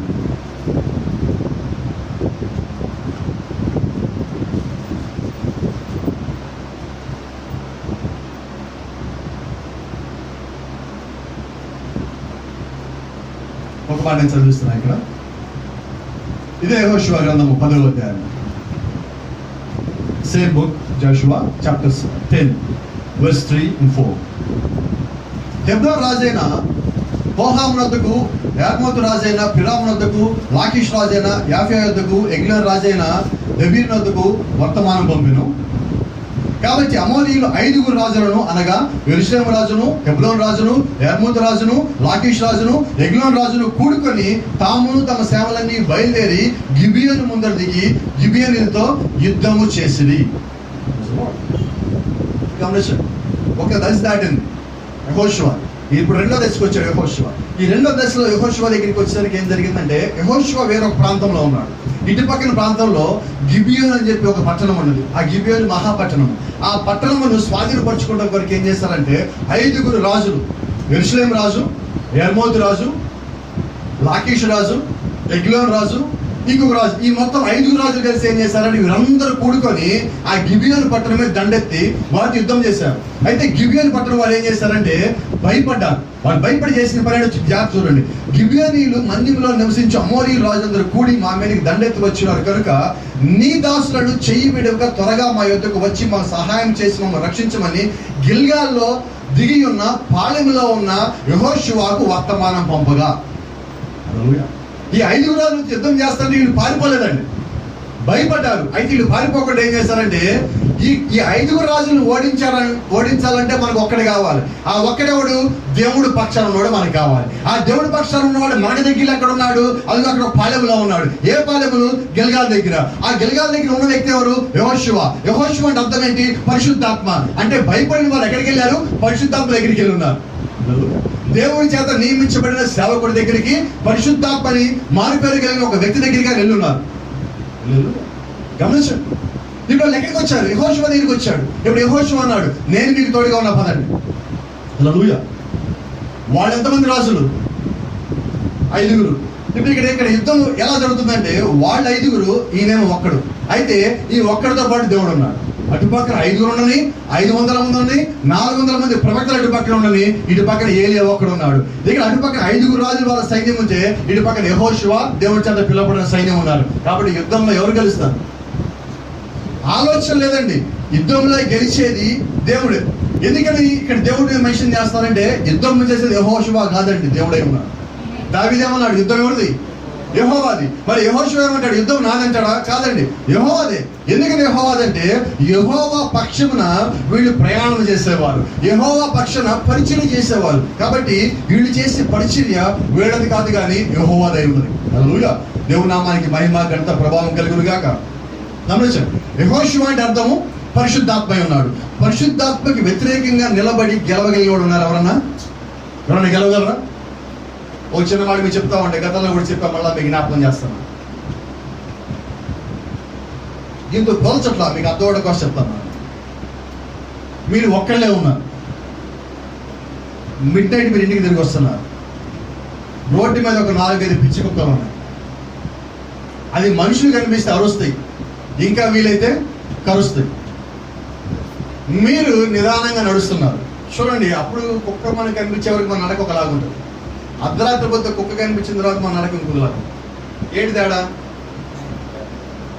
మీకు అక్కడ ఒక ప్రత్యక్షత వస్తుంది. అక్కడ ఆ కుక్క దగ్గర జాగ్రత్తగా ఉండడానికి ప్రత్యక్షత వస్తుంది. అంతేగాని లోక విషయంలో, లోక సంగతుల విషయంలో నేను జాగ్రత్తగా ఉన్న ప్రత్యక్షత మనకు రాదండి. అర్థమైందా? ఇక్కడ వస్తుంది. ఎందుకంటే అది కరుస్తుంది. కరిస్తే సమస్య కాదండి. అది కరిస్తే అవసరమైతే ఇంజక్షన్ చేసుకోవడం కూడా సమస్య కాదు. 6 నెలలు నాన్ వెజ్ తినకూడదు, అది పెద్ద సమస్య. క్రిస్టియన్స్ 6 వారాల నుంచి దాని నాన్ వెజ్ తినకుండా మనిషి సగం అయిపోతారు. సగంగా అసలు బతుకుతారు కూడా తెలియదు. నాకు అనుమానమే. ఐగుప్తు నుంచి కనానికి వచ్చాక వాళ్ళు ఏం చేశారు? అక్కడ మాంసం తినేవాడు, ఇక్కడ మాకు మాంసం లేదు. మన్నా తింటున్నారు. ఇక్కడ మన్నా ఎవరు తింటారు? దేవుని యొక్క దూతలు తిన్న ఆహారం తిన్న వీళ్ళు ఏమన్నారంటే మాకు ఇది కాదు, మా పెద్ద బొక్క మాకు కావాలా. ఏంటది? మా మాంసం మాకు కావాలి, మా నోరు టేస్ట్ పోతున్నది, మాకు ఆ కారం తగలాల్సిందే. సరే, మీ సంగతి ఏమో నాకు తెలియదు కానీ నేను ఉగాండా దేశం వెళ్ళొచ్చు. 22 రోజుల నుంచి వచ్చాను. జ్ఞాపకం కూడా మా అమ్మాయి కూడా వచ్చింది ఆ రోజు హైదరాబాద్కి ఎయిర్పోర్ట్ నేను రిసీవ్ చేసుకోవడానికి. వీళ్ళు ఏం చేశారంటే వచ్చి అన్ని రోజులు అక్కడ ఏం తిన్నా లేదా అని చెప్పి హైదరాబాద్లో బాగా నుంచి బిర్యానీ తీసుకుని వచ్చాను. అంటే ఒక 22 రోజులు ఇంట్లో కనిపించిపోయేపాటికి వీళ్ళు ఏం చేస్తారు, నా గురించి నాన్ వెజ్ తీసుకొని వచ్చారు. నేను అంటున్నాను. అయితే ఇక్కడ వీళ్ళు దాదాపు 40 ఏళ్ళు తిరిగారు అక్కడ. మరి ఇలా అనడం తప్పు ఉన్నదా? అయితే ఇక్కడ నేననేది ఏంటంటే అక్కడేమో ఉడికి మొత్తం పెట్టారు, నిప్పుల్లో కాల్చి పెట్టారు. నాటుకోడి నిప్పుల్లో కాల్చి ఆ ముక్క ఎంత గట్టుకుంటుంది మీకు తెలుసా? 3 కేజీలు 5 కేజీలు ఉంటుంది ఒక్కొక్క కోడి. వాళ్ళు దాన్ని నిప్పుల్లో కాల్చి ఈ కాలు పెట్టుకుని ఎలా లాగుతారు, ఈ కాలు పెట్టుకుని ఎలా లాగుతారు, ముందు ఆ బ్రెస్ట్ పీస్ పెట్టుకుని ఎలా లాగుతారు, ఇదిగో నీ మొక్కని ఇది, నీ మొక్కని ఇది అని అంటారు. ఒక కోడి 4 తింటారు. మనం గుంటూరులో ఎట్ట తింటాం తెలుసు కదా. ఇలా 2 వేలు పెట్టుకుని ఇలా ఇలా తీసుకుని లేచి కూడా వెళ్ళిపోతున్నాడు. వాడు ముక్క పెట్టుకుని మొత్తం ఇలాగ అన్నాడు, బోల్ కింద పడేసి వెళ్ళిపోయాడు. నేను తినేపాటికి 2 గంటలు పడతాను. వాళ్ళది రోజు తినే అలవాటు, నేను తినలేకపోతాను, నా వల్ల కాదల్లా. తిరిగి వచ్చేటప్పటికి 7.5 కేజీలు బరువు దిగాను. వీళ్ళు రాగానే తీసుకొచ్చి బిర్యానీ పెట్టారు. ఇది బిర్యానీ నాకు కళ్ళ ముందు ఉన్నా, నేను తినలేని పరిస్థితి నాకు. ఎందుకంటే ఇది కారం లేదు అక్కడ. ఆ దేశంలో కారం వాడరు వాళ్ళు. మిరపకాయ అన్నది లేదు అక్కడ, కారం లేదు, నూనె వాడరు, గ్యాస్ స్టవ్లు లేవు, నిప్పుల మీద వండుతారు. అదే అలవాటు అయిపోయింది 22 రోజుల్లో. ఇక్కడికి వచ్చాక ఏంటి, ఇప్పుడు నేను ఇండియాలో ఫారినర్ అయ్యాను. ఈ ఫుడ్ నాకు పడటలా, టైమింగ్స్ అన్నీ మారిపోయింది. కాబట్టి నేననేది ఏంటంటే నేను అక్కడి నుంచి ఇక్కడికి వచ్చినప్పుడే నా కొరకు ఎంత ఏర్పాటు చేస్తున్నారు. అయితే నేనేమంటానంటే దేవుడు నిన్ను ఒక క్రమంలో తీసుకొస్తామని ఆయన నీకన్నీ ఏర్పాటు చేస్తారు కదా. ఆయన నీకన్నిటినీ సమస్తాన్ని ఏర్పాటు చేస్తాడు. కాబట్టి నువ్వు ప్రత్యేకంగా అడగాల్సిన పని ఏమీ లేదు. అయినా వీళ్ళు అడిగారు, మాకు కావాల్సిందే. మేము అది లేకపోతే చచ్చిపోతాం. నేను అంటున్నా ఈరోజు కూడా మనం 1 ఆదివారం 2 ఆదివారాలు నాన్ వెజ్ షాప్లో ఆపారు. ఫోన్లు వచ్చింది నాకు, పాస్టర్ ఎక్కడ దొరుకుతుందా నాకు. ఏంటన్నా మీరు పాస్టర్ కదా, మీకు ఎవరన్నా ఇస్తారేమో అని చెప్పి మా అపార్ట్మెంట్లో కొంతమంది నాకు ఫోన్ చేశారు. ఒక్క వారమే అది మొదటి రోజు అది. అంటే ఏంటి పరిస్థితి బయట? అది కరోనా రాని, అల్లకల్లోలం అయిపోయి, మూడో ప్రపంచ యుద్ధం రాని, నాన్ వెజ్ ఎక్కడ దొరుకుతుంది? KFC ఓపెన్ అయి ఉందా లేదా? ఏంటిది? నేను అనేది ఏంటంటే, ఇంకా కొంతమంది ఉన్నారు. ఏషావు తెలుసా మీకు? ఏషావు అంటే డూ యు నో ఏషావు? తెలుసా మీకు? ఇస్సాకు కొడుకు, పెద్ద కొడుకు, చిన్న కొడుకు యాకోబు. ఒకరోజు ఏషావు ఆగలేక తన జ్యేష్ఠత్వ హక్కును అమ్మేసుకున్నాడు. He sold his birthright to Jacob. ఎందుకని? Because of one meal he sold his birthright. ఒక్క భోజనం కొరకు ఆయన మొత్తాన్ని అమ్మేసుకున్నాడు. ఈరోజు లేరా? క్షమించి నీ మాట మాట్లాడతా. కొంతమంది భోజనం కొరకు తమకుండా అమ్మేసుకుంటారు. ఏంటి కారణం? నిజంగా నువ్వు దేవుడు బిడ్డమైనప్పుడు నీ యొక్క పోషకుడు ఎవడంటే పరిశుద్ధాత్ముడే. నువ్వు ఆయన పరిపూర్ణంగా నమ్మినప్పుడు, వెంబడించినప్పుడు నిన్ను ఆయన నుంచి దూరం చేసేవాళ్ళు ఎవరు లేదు. నీకు వచ్చే పోషణని ఆయన నుంచి ఆపేవాడు కూడా ఎవరు లేదు. కాబట్టి హీ ఈజ్ ద ప్రొవైడర్. ఆయనే నీకు పోషకుడై ఉన్నాడు. ఆయన నీకు సమస్యను ఏర్పరిచిన వాడై ఉన్నాడు. కాబట్టి నేనేమంటానంటే, నిజంగా నువ్వు యెహోషువ మోషే లాగా చూడండి. ఏ రోజు యెహోషువ నాకు భోజనం కావాలి అడగల, ఏలియా నాకు భోజనం కావాలి దేవుడిని అడగల, మోషే నాకు భోజనం కావాలి అడగల. అయితే వీళ్ళకి దేవుడు ఏర్పాటు చేస్తున్నాడు. నిజంగా నువ్వు దేవుడి పని మీద ఉన్నప్పుడు, ఆయన ఒక ఏర్పాట్లో ఉన్నప్పుడు, నీకు కావాల్సిన అవసరతలు, నీ యొక్క ఆహారమును, భోజనమును, నీ యొక్క ప్రాణమును సమస్తాన్ని దేవుడు సిద్ధపరుస్తాడు, ఏర్పరుస్తాడు. హల్లెలూయా. Let me continue. అది ఇక్కడ గమనించండి.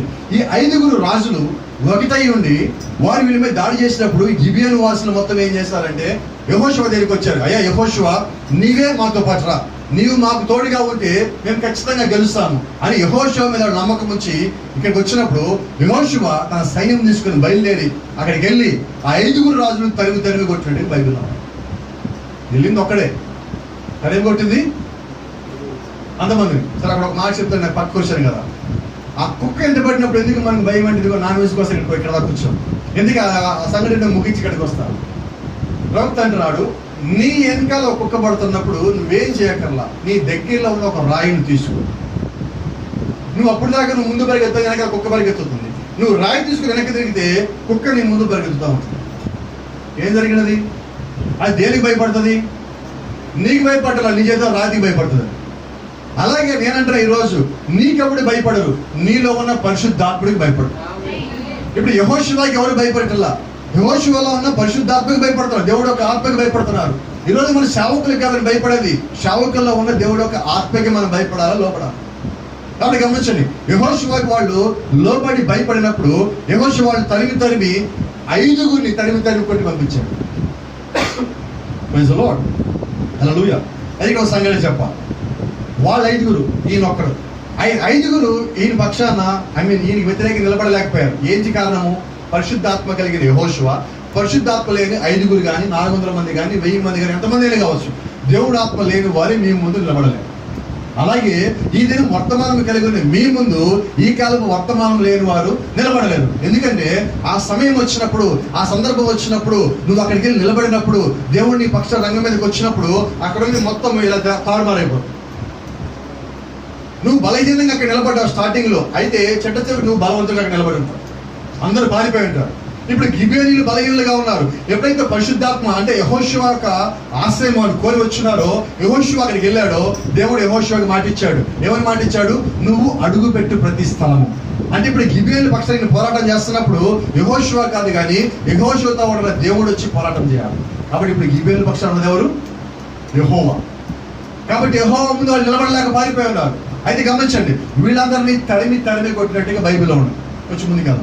అప్పుడు యెహోషువ అతనితో కూడిన ఇశ్రాయేలీయులు అందరూ గిల్గాల్లో ఉన్న పాలెంలోకి తిరిగి వచ్చి ఆ రాజు 5 పారిపోయి మక్కేదా యందలి గుహలో దాగి ఉండేది. ఈ 5 ఎక్కడికి పోయారు? They were hidden in a cave. వారు ఒక గుహలో దాగి ఉన్నారు.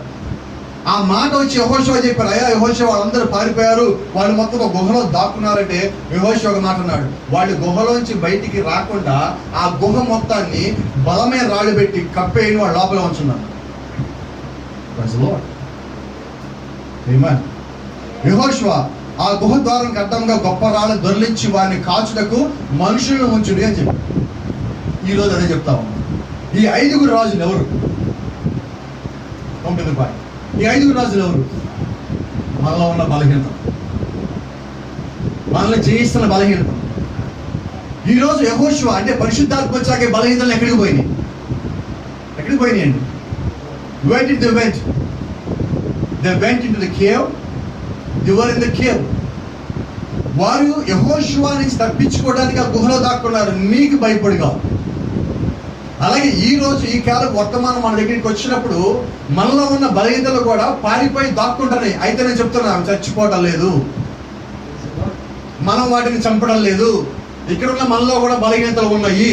ఈ బలహీనతలు మీరేం చేస్తారంటే తాత్కాలికంగా దాచిపెడుతున్నారు. తాత్కాలికంగా దాచిపెట్టడం నాకొద్దు. నాకేం కావాలంటే ఆ బలహీనతలు మీలో చంపడం కావాలి, ఆ బలహీనతలు తీసివేయటం కావాలా. అవి మీ నుంచి పారిపోవడం వల్ల ఉపయోగం లేదండి, మళ్ళీ తిరిగి వస్తాయి. మీకు తెలుసు, బైబిల్లో చదివున్నారు. ఒక ఇంట్లో ఒక స్త్రీకి ప్రార్థన చేసినప్పుడు ఆ స్త్రీకి ఆ ఇంట్లో ఉన్న దెయ్యం మొత్తం వెళ్ళిపోయిన తర్వాత ఆ స్త్రీ ప్రతి ఇంటికి వెళ్ళి సాక్ష్యం చెప్పుకుంటూ తిరుగుతూ ఉన్నది. అయితే ఈ బయటికి వెళ్ళిన దెయ్యము ఆ ఇల్లు ఎతికినప్పుడు ఎక్కడ నీళ్లు లేని స్థలము దొరకని కారణం చేత మళ్ళా తిరిగి మొదటి ఇంటికి వచ్చింది. ఇప్పుడు ఎక్కడికి వచ్చిందంటే ఏ ఇంట్లోంచి అయితే దెయ్యం వెళ్ళిపోయిందో మళ్ళీ ఆ ఇంటికే వచ్చింది. అయితే ఇది వచ్చినప్పుడు ఆ ఇల్లు బాగా నీట్గా ఉన్నది. అందుకని అది కోపం తెల్లి ఏం చేసింది, వెళ్ళి దాంతో పాటు మళ్ళా 7 దెయ్యాలు తెచ్చుకున్నాడు. దేవుడి దగ్గర 5 నక్షత్రాలు కాదండి, దేవుడి దగ్గర 7 వర్తమానికులు కాదండి, దెయ్యం దగ్గర కూడా 7 ఉన్నారు. అది 7 తెచ్చుకున్నారు. ఇప్పుడు వాళ్ళ స్థితి ఏంటి? అంతకుముందు దానికన్నా ఇంకా ఘోరమైన స్థితి. కాబట్టి మీలోంచి వెళ్ళిపోయిన బలహీనత మళ్ళా కానీ మీ లోపలికి వచ్చిందంటే అది అంతకుముందు కన్నా కానీ చెడ్డది. కాబట్టి నేనే ప్రవక్త అన్న మాట మీకు మళ్ళీ జ్ఞాపకం చేస్తాను. చాలాసార్లు మన సంఘంలో చెప్పుకొని అయినా మీకు మళ్ళీ జ్ఞాపకం చేయండి.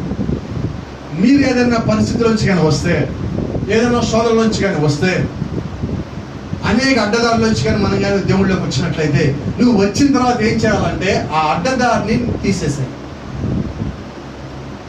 నువ్వు పాత జీవితంలో ఎవరితోయితే నువ్వు కాంటాక్ట్ కలిగి ఉన్నావో, నేనంటా మొట్టమొదటిగా నేను గతంలో సినిమా ఇండస్ట్రీలో పనిచేశాను. దాదాపుగా 13 నుంచి 15 సంవత్సరాలు ఉన్నాను. అయితే నేను చేసిన ఏకైక పని ఏంటంటే దానిలోంచి దేవుళ్ళలోకి రాగానే ఆ నెంబర్లు మొత్తం డిలీట్ చేశాను. ఎందుకని? ఏదో ఒక రోజు ఆ నెంబర్ ఉంటే ఎవడో ఒకరికి ఫోన్ చేసి నువ్వు ఎలా ఉన్నావంట, వాడు ఏదో మాట్లాడితే నువ్వు రా అంటాడు, ఏదో 10 నిమిషాలు నేను కూడా పోతాను. కాబట్టి ఆ బలహీనత పోవాలంటే ఏం చేయాలి? దానికి నీకు మధ్య ఉన్న కాంటాక్ట్ కట్ చేయాలి. ఒక చిన్న ఉదాహరణ చెప్తా. ఒక వ్యక్తికి డ్రింకింగ్ అలవాటు ఉంటుంది. డ్రింకింగ్ అలవాటు ఉన్నప్పుడు ఏం చేస్తారంటే, చూడండి, ఒక్కడే ఉన్న వ్యక్తి ఎప్పుడు ఎక్కువ తాగడం, స్నేహితులు ఎక్కువ తాగిస్తారు. 2 వ్యక్తులు ఉన్నారు. ఒకరు వచ్చి, అరే నాకు మంది ఇప్పిస్తావా? 10 వెళ్దాం అంటారు. నా దగ్గర డబ్బులు లేవు, నేను పెట్టి మనం ఫ్రెండ్స్ అని తీసుకెళ్తాను. అదే వ్యక్తి వచ్చి, అదే మా ఇంట్లో బియ్యం లేవు, ఒక 5 కేజీలు బియ్యం ఇప్పిస్తావు, నేను ఇప్పిస్తున్నాను. బియ్యం గురించి మాట్లాడడం మాకు రాదు, మందు గురించి మాట్లాడాలి. ఎలాంటి స్నేహితుడు మీకు కలిగి ఉన్నది? భూమి మీద అత్యంత దరిద్రుడు నీ స్నేహితుడు, ద మోస్ట్ వర్స్ట్ ఫెలో. అందుకే నీ కాల ప్రవక్త అంటాడు, నీ స్నేహితుడు ఎవరో చెప్పు, నువ్వు ఎలాంటి వాడు నేను చెప్తానంటాడు. నీ గురించి అసలు ఏం చెప్పొద్దు, నీ ఫ్రెండ్ పేరు చెప్పిన నువ్వు ఎవరో చెప్తానంట. ఎందుకని? వాడు అలాంటి వాడని తెలిసి కూడా నేను స్నేహం చేసినా తప్పు నాది, వాడిది కాదు. ఈరోజు నీలోంచి బలహీనత పోతుందంటే వాడు ఊరుకోడు. ఇంకోటి తెలుసా, ఒక తాగుపోతే నేను మానేశానని చెప్పితే వాడు ఊరుకోడు. నేను కూడా చాలాసార్లు మానేశాను, వెళ్దాం. చాలాసార్లు మానేటండి అంటే నువ్వు మానేశానన్న మాట వాడికి అది ఎట్లా ఉండదంటే ఒక జోకులా ఉన్నది. ఎందుకని? మన యొక్క జీవితము వాడి ముందు అలాగైపోయింది. ఏ కారణం? ఒక్క బలహీనత. అదే బలహీనత లేకపోతే నేను అడుగుతాడా? అస్సలు తాగమని ఎవడు అడుగుతాడండి వచ్చి? ధైర్యం ఇచ్చాడు నీ ముందు మాట్లాడటానికి. ప్రజలో నేను అదే అంటున్నా, నువ్వు బలహీనతలో ఉండటం తప్పు కాదండి. నేను అంటాను, బలహీనత బయటికి రావాలని ప్రయత్నం చేయకపోవడం తప్ప. అలాంటి వ్యక్తి ఇలాంటి వాడు నా ఫ్రెండ్ అని చెప్పుకుంటున్నావు, అది కరెక్ట్ కాదు. అయితే నువ్వు ఆ వ్యక్తి మాట కోసం ప్రయత్నం చేసావా? చేయలా. ఎందుకంటే అవతల వ్యక్తి నీ నిమిత్తం ఏమాత్రం ప్రయత్నం చేయాల. ఎందుకు ఎటువంటి స్నేహం మనకు ఉన్నా ఒకటే, లేకపోయినా అసలు లేకపోతే నేను యేసుక్రీస్తు అన్నాడు, అసలు యోధా పుట్టకపోతే మేలు అన్న. ఎందుకని అంటే లెక్కలో ఉండడు, లెక్కలో లేడు కదా. కైను లెక్కలో లేడు, యోధా లెక్కలో లేడు. జనాభా లెక్కలో ఉన్నారు కానీ దేవుడి లెక్కలో లేరు. ఎందుకన్నాడు? కేవలం భూమి మీద బరువుకి జనాభా లెక్కలకి, అంతమించే ఉన్నదో ఉపయోగం. There is no use of it. ఎటువంటి ప్రయోజనం మార్గం లేదండి. అయితే నిజంగా నీ లోపల ఒక బలహీనత ఉండి నువ్వు ఆ బలహీనతను జయించి నువ్వు దేవుళ్ళలోకి కానీ తిరిగి వచ్చినట్లయితే నీకన్నా బలవంతుడు ఎవడు లేడు. ఎందుకంట ఎవరన్నా ఈ డ్రింకింగ్ అలవాటు అయ్యారంటే నేను ఎప్పుడు వాళ్ళకి మాటంట, వాళ్ళు కానీ మారితే మామూలుగా ఉండదు. వాళ్ళు కానీ మారారంటే వాళ్ళ ప్రభావం చాలా భయంకరంగా ఉంటుంది. ఎందుకంటే వాళ్ళు ఒక నిర్ణయం తీసుకుంటే దేవుడి విషయంలో కానీ, ఇంకా నాకు ఇది వద్దని నిర్ణయం తీసుకుంటే వాళ్ళు ఇంకెవరు వెనక్కి తెప్పలేరు. అయితే నేను మాట కూడా గమనించండి, నువ్వు ఏ దారి నుంచి వచ్చావో ఆ దారిలో ఉన్న మొత్తం నువ్వు కట్ చేసుకుంటే వెనక్కిపో. మనకున్న బ్యాడ్ హ్యాబిట్ ఏంటో తెలుసా? మనము వాళ్ళతో మాట్లాడటం మానేసాం, కానీ వాళ్ళ ఫోన్ నెంబర్ మన మొబైల్లో ఉంటుంది. ఇప్పుడున్న వాట్సాప్, ఇప్పుడు ఈ జనరేషన్ వర్స్ట్ హ్యాబిట్. మనం వాళ్ళతో మాట్లాడడం, కానీ ప్రతిరోజు వాట్సాప్లోకి వెళ్ళి ఏం పెట్టాడు స్టేటస్, ఫోన్ లేవు, మెసేజ్లు లేవు, ఆ స్టేటస్లో మాట్లాడుకుంటారు. దెయ్యాలు. దెయ్యం వదిలిపోదండి త్వరగా, దెయ్యం వదిలిపెట్టి పోదు. మళ్ళా ఇంకా టెక్నాలజీతో వస్తుంది. అది ఇంతకుముందు ఫేస్బుక్తో వచ్చింది, ట్విట్టర్తో వచ్చింది, వాట్సాప్తో వచ్చింది, ఇప్పుడు స్టేటస్ వచ్చింది. ఇప్పుడు ఇంకో పెద్ద దెయ్యం ఉంది, దాని పెట్టి టికెట్ దెయ్యం. ముద్దులు లొంగల మంది ఒక్కొక్కరికి ఏంటంటే టికెట్.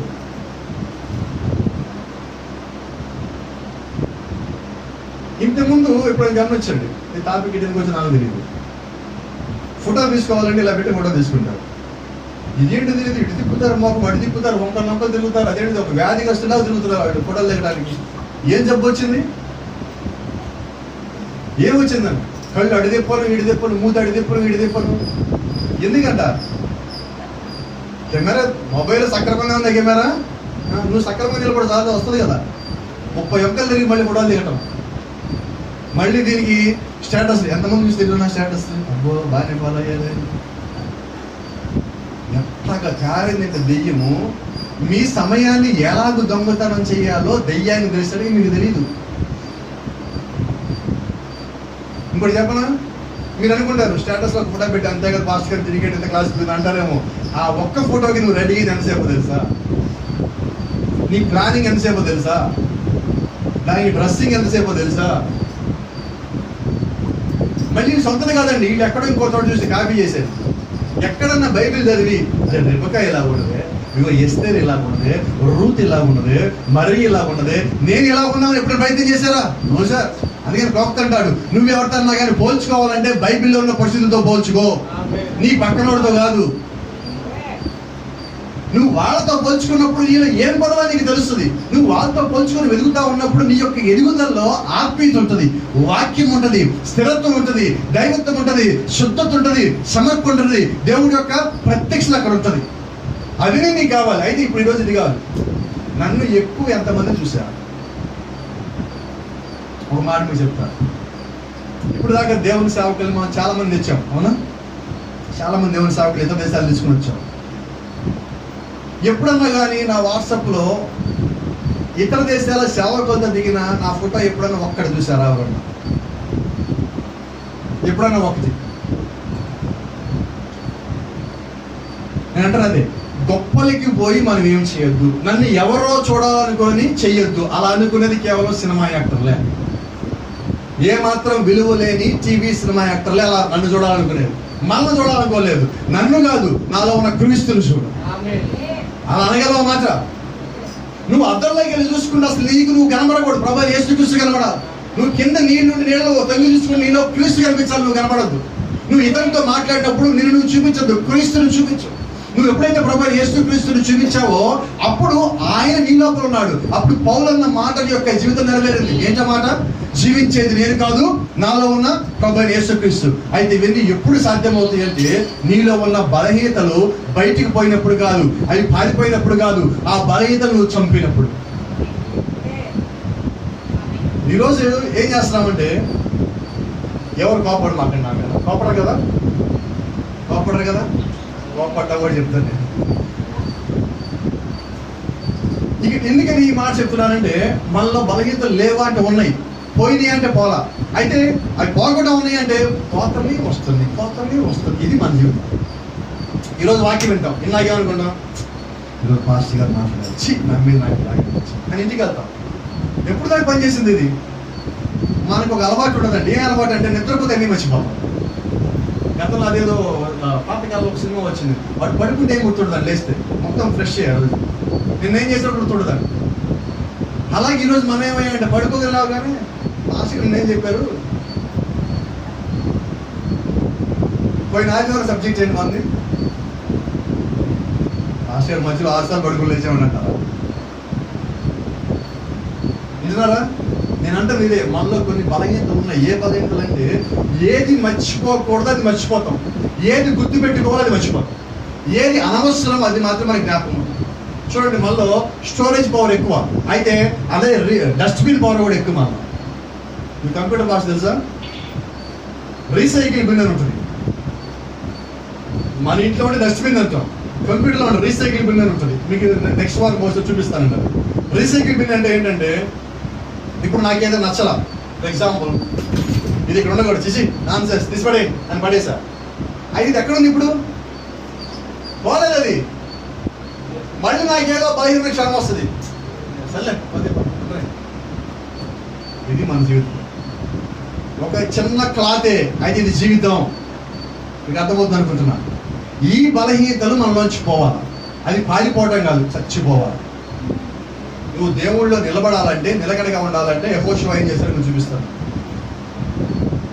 యెహోషువ అన్నాడు, మీ దేవుడైన యెహోవా మీ శత్రువులను మీ చేతికి అప్పగించున్నాడు. అంటే నేను అంటాను, ఈరోజు మీ బలహీనతల్ని దేవుడు మీకు అప్పగించున్నాడు. లార్డ్ కనుక వారిని తమ పట్టణంలోనికి మరలా వెళ్ళనీయకుండా మీరు నిలువుక వారిని తరిమి వారి వెనుకటి వారిని కొట్టి వారిని వేయండి. వాళ్ళు ఏం చేయాలంటే మీరు వాళ్ళు మళ్ళా వాళ్ళ స్థలానికి పోనీకండి. మీ మీదకి ఒక బలహీనత వచ్చింది, ఒక ఇబ్బంది వచ్చింది, ఒక శోధన వచ్చింది, మళ్ళా దాన్ని అది ఎక్కడి నుంచి వచ్చి దాన్ని పంపించేస్తే అది మళ్ళీ ఇంకో రెడీ అయ్యి మళ్ళీ వస్తుంది. కాబట్టి మీరేం చేయాలా? దాన్ని వదలక దాన్ని వెనకాల పడి దాన్ని తరిమి కొట్టి. చూడండి అక్కడ ఇంకా చెప్తున్నాడు, జనులందరూ మక్కేదానందరి పాలెంలో ఉన్న యెహోషువ యొద్దకు సురక్షితంగా తిరిగి వచ్చి ఇశ్రాయేలుకు విరోధముగా ఒక్క మాట ఆటకు ఎవరికి గుండె సాలకపోయాను. యెహోషువ గుహకు అడ్డము తీసివేసి గుహలో నుండి 5 రాజులను 5 తీసుకుని చెప్పగా 5 రాజులను పట్టుకున్నారు. ఆ పట్టుకున్న 5 రాజులు ఏమంటాడు? గుహలో పెట్టమన్నాడు. ముందు గుహలో పెట్టాక వాళ్ళు కొద్దిగా బలహీనపడ్డారు. బలహీనపడ్డాక అన్నాడు, ఈయనే ఆ రాళ్ళని తీసి వాళ్ళు తీసుకున్నాడు. ముందు ఏం చేశాడు? మీ నుంచి వాటిని దూరపరిచాడు. రెండోది ఏం చేశాడు? వాళ్ళ నుంచి వాళ్ళని దాచిపెట్టారు. మూడోది, వారు అలాగూ చేసి యెరూషలేము రాజును, హెబ్రోను రాజును, యర్మూత్ రాజును, లాకీష్ రాజును, ఎగ్లోను రాజును 5 రాజులందరినీ గుహలో నుండి అతని యొద్దకు తీసుకువచ్చి, ఈ రోజు నేను మీకు చెప్తా ఉన్నా, ఆ 5 యెహోషువ ఎందుకు తీసుకొచ్చాడంటే వాళ్ళని చంపడానికి.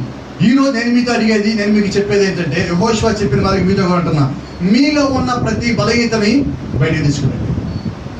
అవి దాక్కొని లోపల బయట తీసుకురండి, లాక్కొని రండి. పిలిస్తే అవి రావు, బతిమాలితే రావు, ఇన్విటేషన్ పంపిస్తే రావు, వాట్సాప్ మెసేజ్కి అవి రావండి. జుట్టు పట్టుకొని లాక్కొస్తాయి, బయటకు వస్తాయి.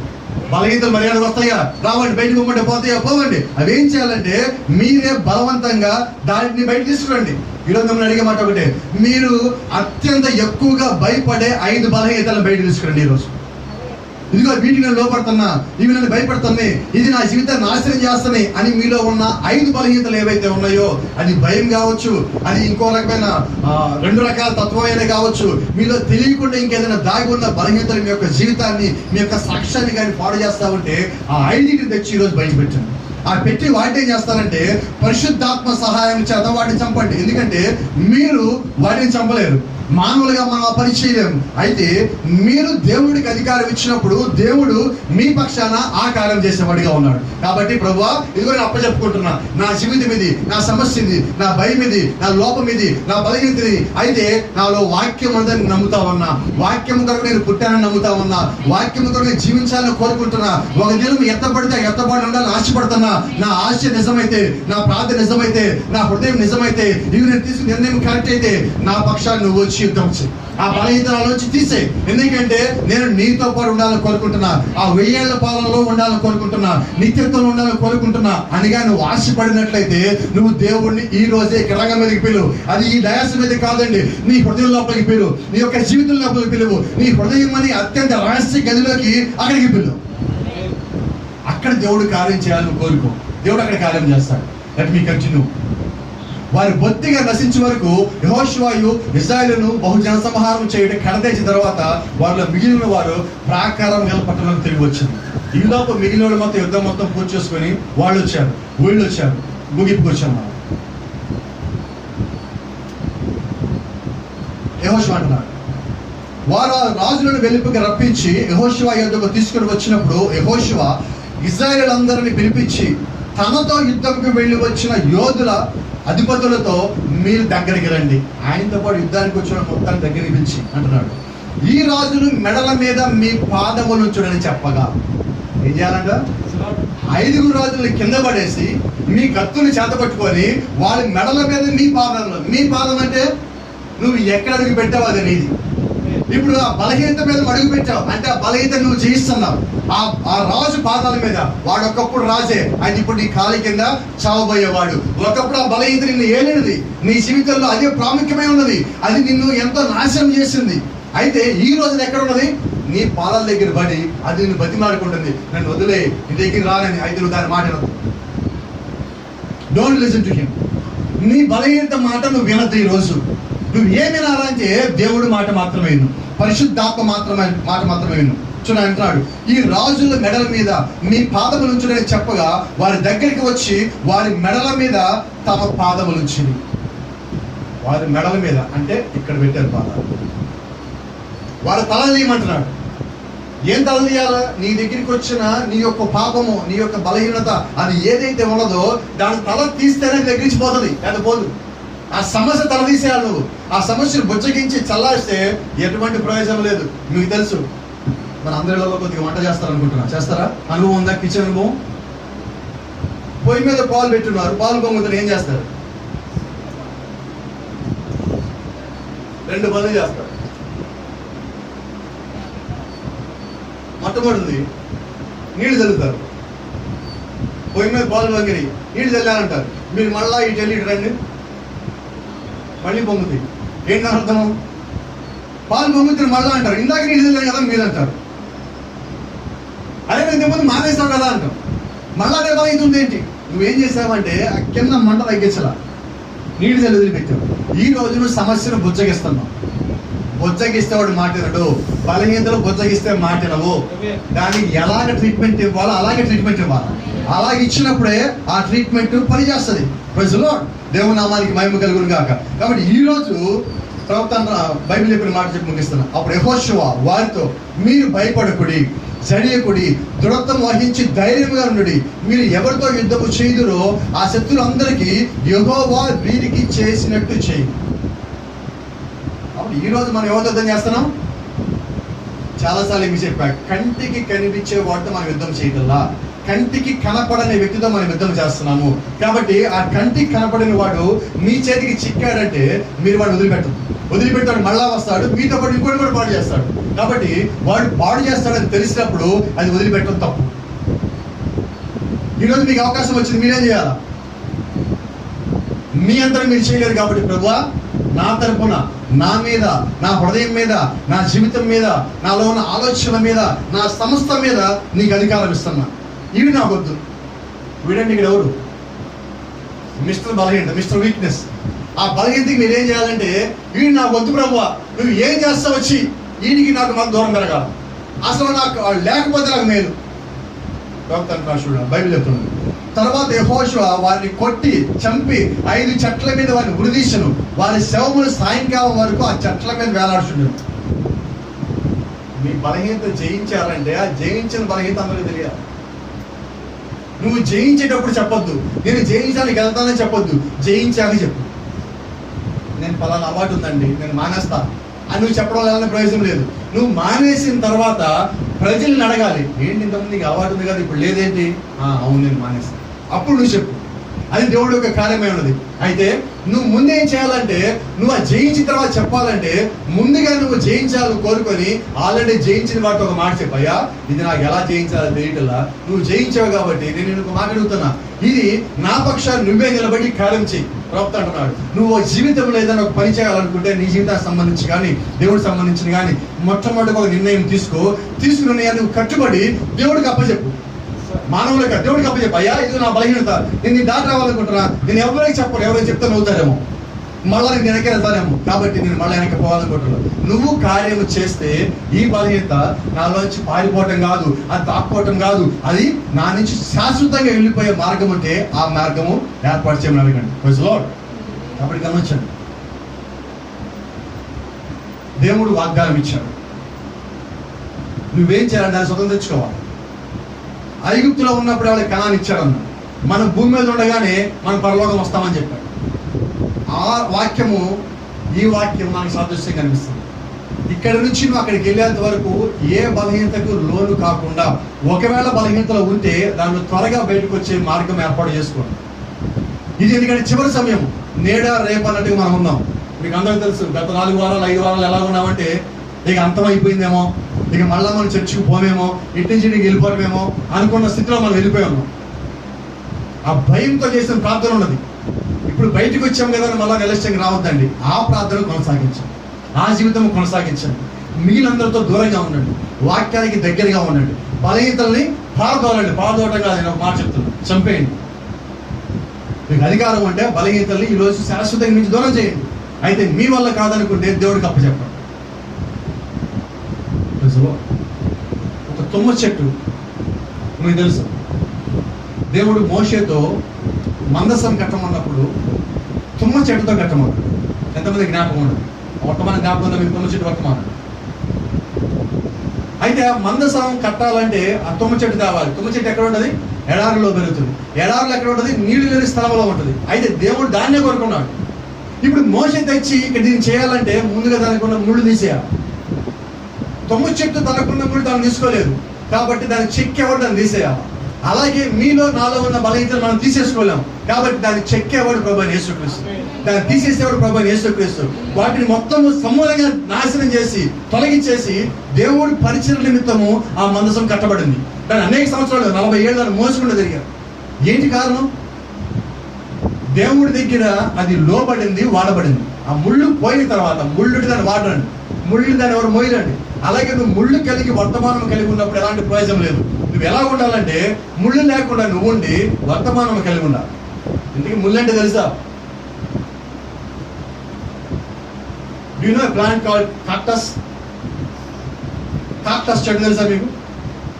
మనం దాన్ని మన పేర్లైన బ్రహ్మజముడు, నాగజముడు అంటాం. చూసారు ఎప్పుడన్నా? ఓడల్లోకి వెళ్ళేటప్పుడు రోడ్ల పాటు పక్కన కనిపిస్తూ ఉంటాయి. అవి పెద్ద పెద్దగా ఉంటాయి, దానికి ముళ్ళు లాగా ఉంటాయి, ఆకులోంచి ముళ్ళు వస్తాయి. ఎప్పుడన్నా కాక్టస్ ఆ ప్లాంట్ని తీసుకొచ్చి మీరు దాన్ని ఇంట్లో పెట్టి నీడలో పెట్టి పెంచుతూ ఉంటే 3 తరాలు 2 తరాలు అయిన తర్వాత దానికి ముళ్ళు ఉండవు. ఇదేంటిది అంటే ముళ్ళు ఎందుకు వచ్చింది దానికి?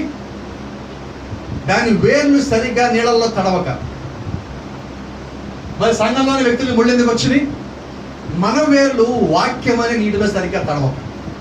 తడిస్తే ఆ నీటిని అది పీల్చుకున్నప్పుడు ఆ ఆకు చూడండి, ఆకు ముళ్ళు అవుతుంది. ఎలాగవుతుంది అంటే ఆకుకి నీరు దొరకక ఆకు చుట్టుకుపోయి కొన్ని తరముల తర్వాత అది గట్టి పడిపోయి ముళ్ళు అయిపోయింది. ఏంటి కారణం?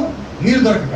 అదే నీరు నీకు సముద్రంగా ఉన్నప్పుడు, నీరు నీకు కావాల్సినంత ఉన్నప్పుడు ఆ ఆకు చుట్టుకుని ఏదైతే ఉండదో అది మళ్ళా విచ్చుకొని ఆ ముళ్ళు మామూలు ఆకుగా మారుతున్నది కొన్ని తరముల తర్వాత. దానికి అర్థం ఏంటంటే నీకు పరిపూర్ణమైన వాక్యము దొరకక నువ్వు ముళ్ళుగా మారవచ్చు. పరిపూర్ణమైన వాక్యం నువ్వు దొరికిన తర్వాత నీలో ఆ ముళ్ళు స్వభావం పోవాలి, పక్కన నుండి గుచ్చే స్వభావం పోవాలి, పక్కన నుండి పొడిచే స్వభావం పోవాలి. ఆ స్వభావం పోవాలంటే దేవుడి లోపలికి రావాలి. నువ్వు ఆయన ఆహ్వానించాలి. నువ్వు ఆహ్వానించుకుని ఆయన రాడు. అయితే శత్రువు ఆహ్వానించిన ఆయన వస్తాడు. నేను సరిగా లేనండి, నేను దేవుడిని పిలుస్తా అంటారేమో. నువ్వు ఎలాగున్నా దేవుడిని పిలువు. ఈ రోజే, ఇప్పుడే, అవసరమైతే ఈ క్షణమే దేవా నువ్వు రా, నా లోపలికి రా, నాలో ముళ్ళుంటే తీసే, ఆ బలహీనతుంటే తీసే. ఆ 5 రాజులు లాంటి రాజులు అంటే నాలో ఉన్న బలహీనతలు నన్ను కానీ ఏలుతున్నట్లయితే ఆ బలహీనతల్ని ఈ రోజు నా పాదాల దగ్గర తీసుకురా ప్రభువా. ఇక నాకు అయ్యొద్దు, వాళ్ళని చంపే అవకాశం నాకేవు, లేదంటే నువ్వు వదిలేసి అవి మాత్రం నా దగ్గర ఉండడానికి వీల్లేదు. ఆ నిర్ణయం నువ్వు ఎప్పుడు కలిగి ఉన్నావో అప్పుడు ఖచ్చితంగా నువ్వు ఆ వాగ్దానాన్ని స్వతంత్రించుకుంటావు. దేవుడు వాగ్దానం ఇచ్చాడు, నువ్వు దాన్ని స్వతంత్రించుకోవాలి. విశ్వాస యొక్క స్థితి ఏంటంటే దాన్ని స్వాధీనపరచుకోవటం. అది నీకు నిజంగా కావాలని ఆశపడితే ప్రభువా నాకు ఉన్నతమైన స్థితి కావాలి, పరలోక స్థానం కావాలి, నీలో వధువుగా ఉండే భాగ్యం నాకు కావాలనుకున్నట్లయితే మీరు యుద్ధం చేయండి, దేవుడికి సమర్పించుకోండి, దేవుడి పక్షం నిలబడండి. ఆయన మీ యుద్ధాన్ని ముగిస్తాడు, విజయిస్తాడు. Praise the Lord. God bless you. దేవుడు మిమ్మల్ని అందరూ దీవించును గాక. మనమందరం లేచిన పడతాం.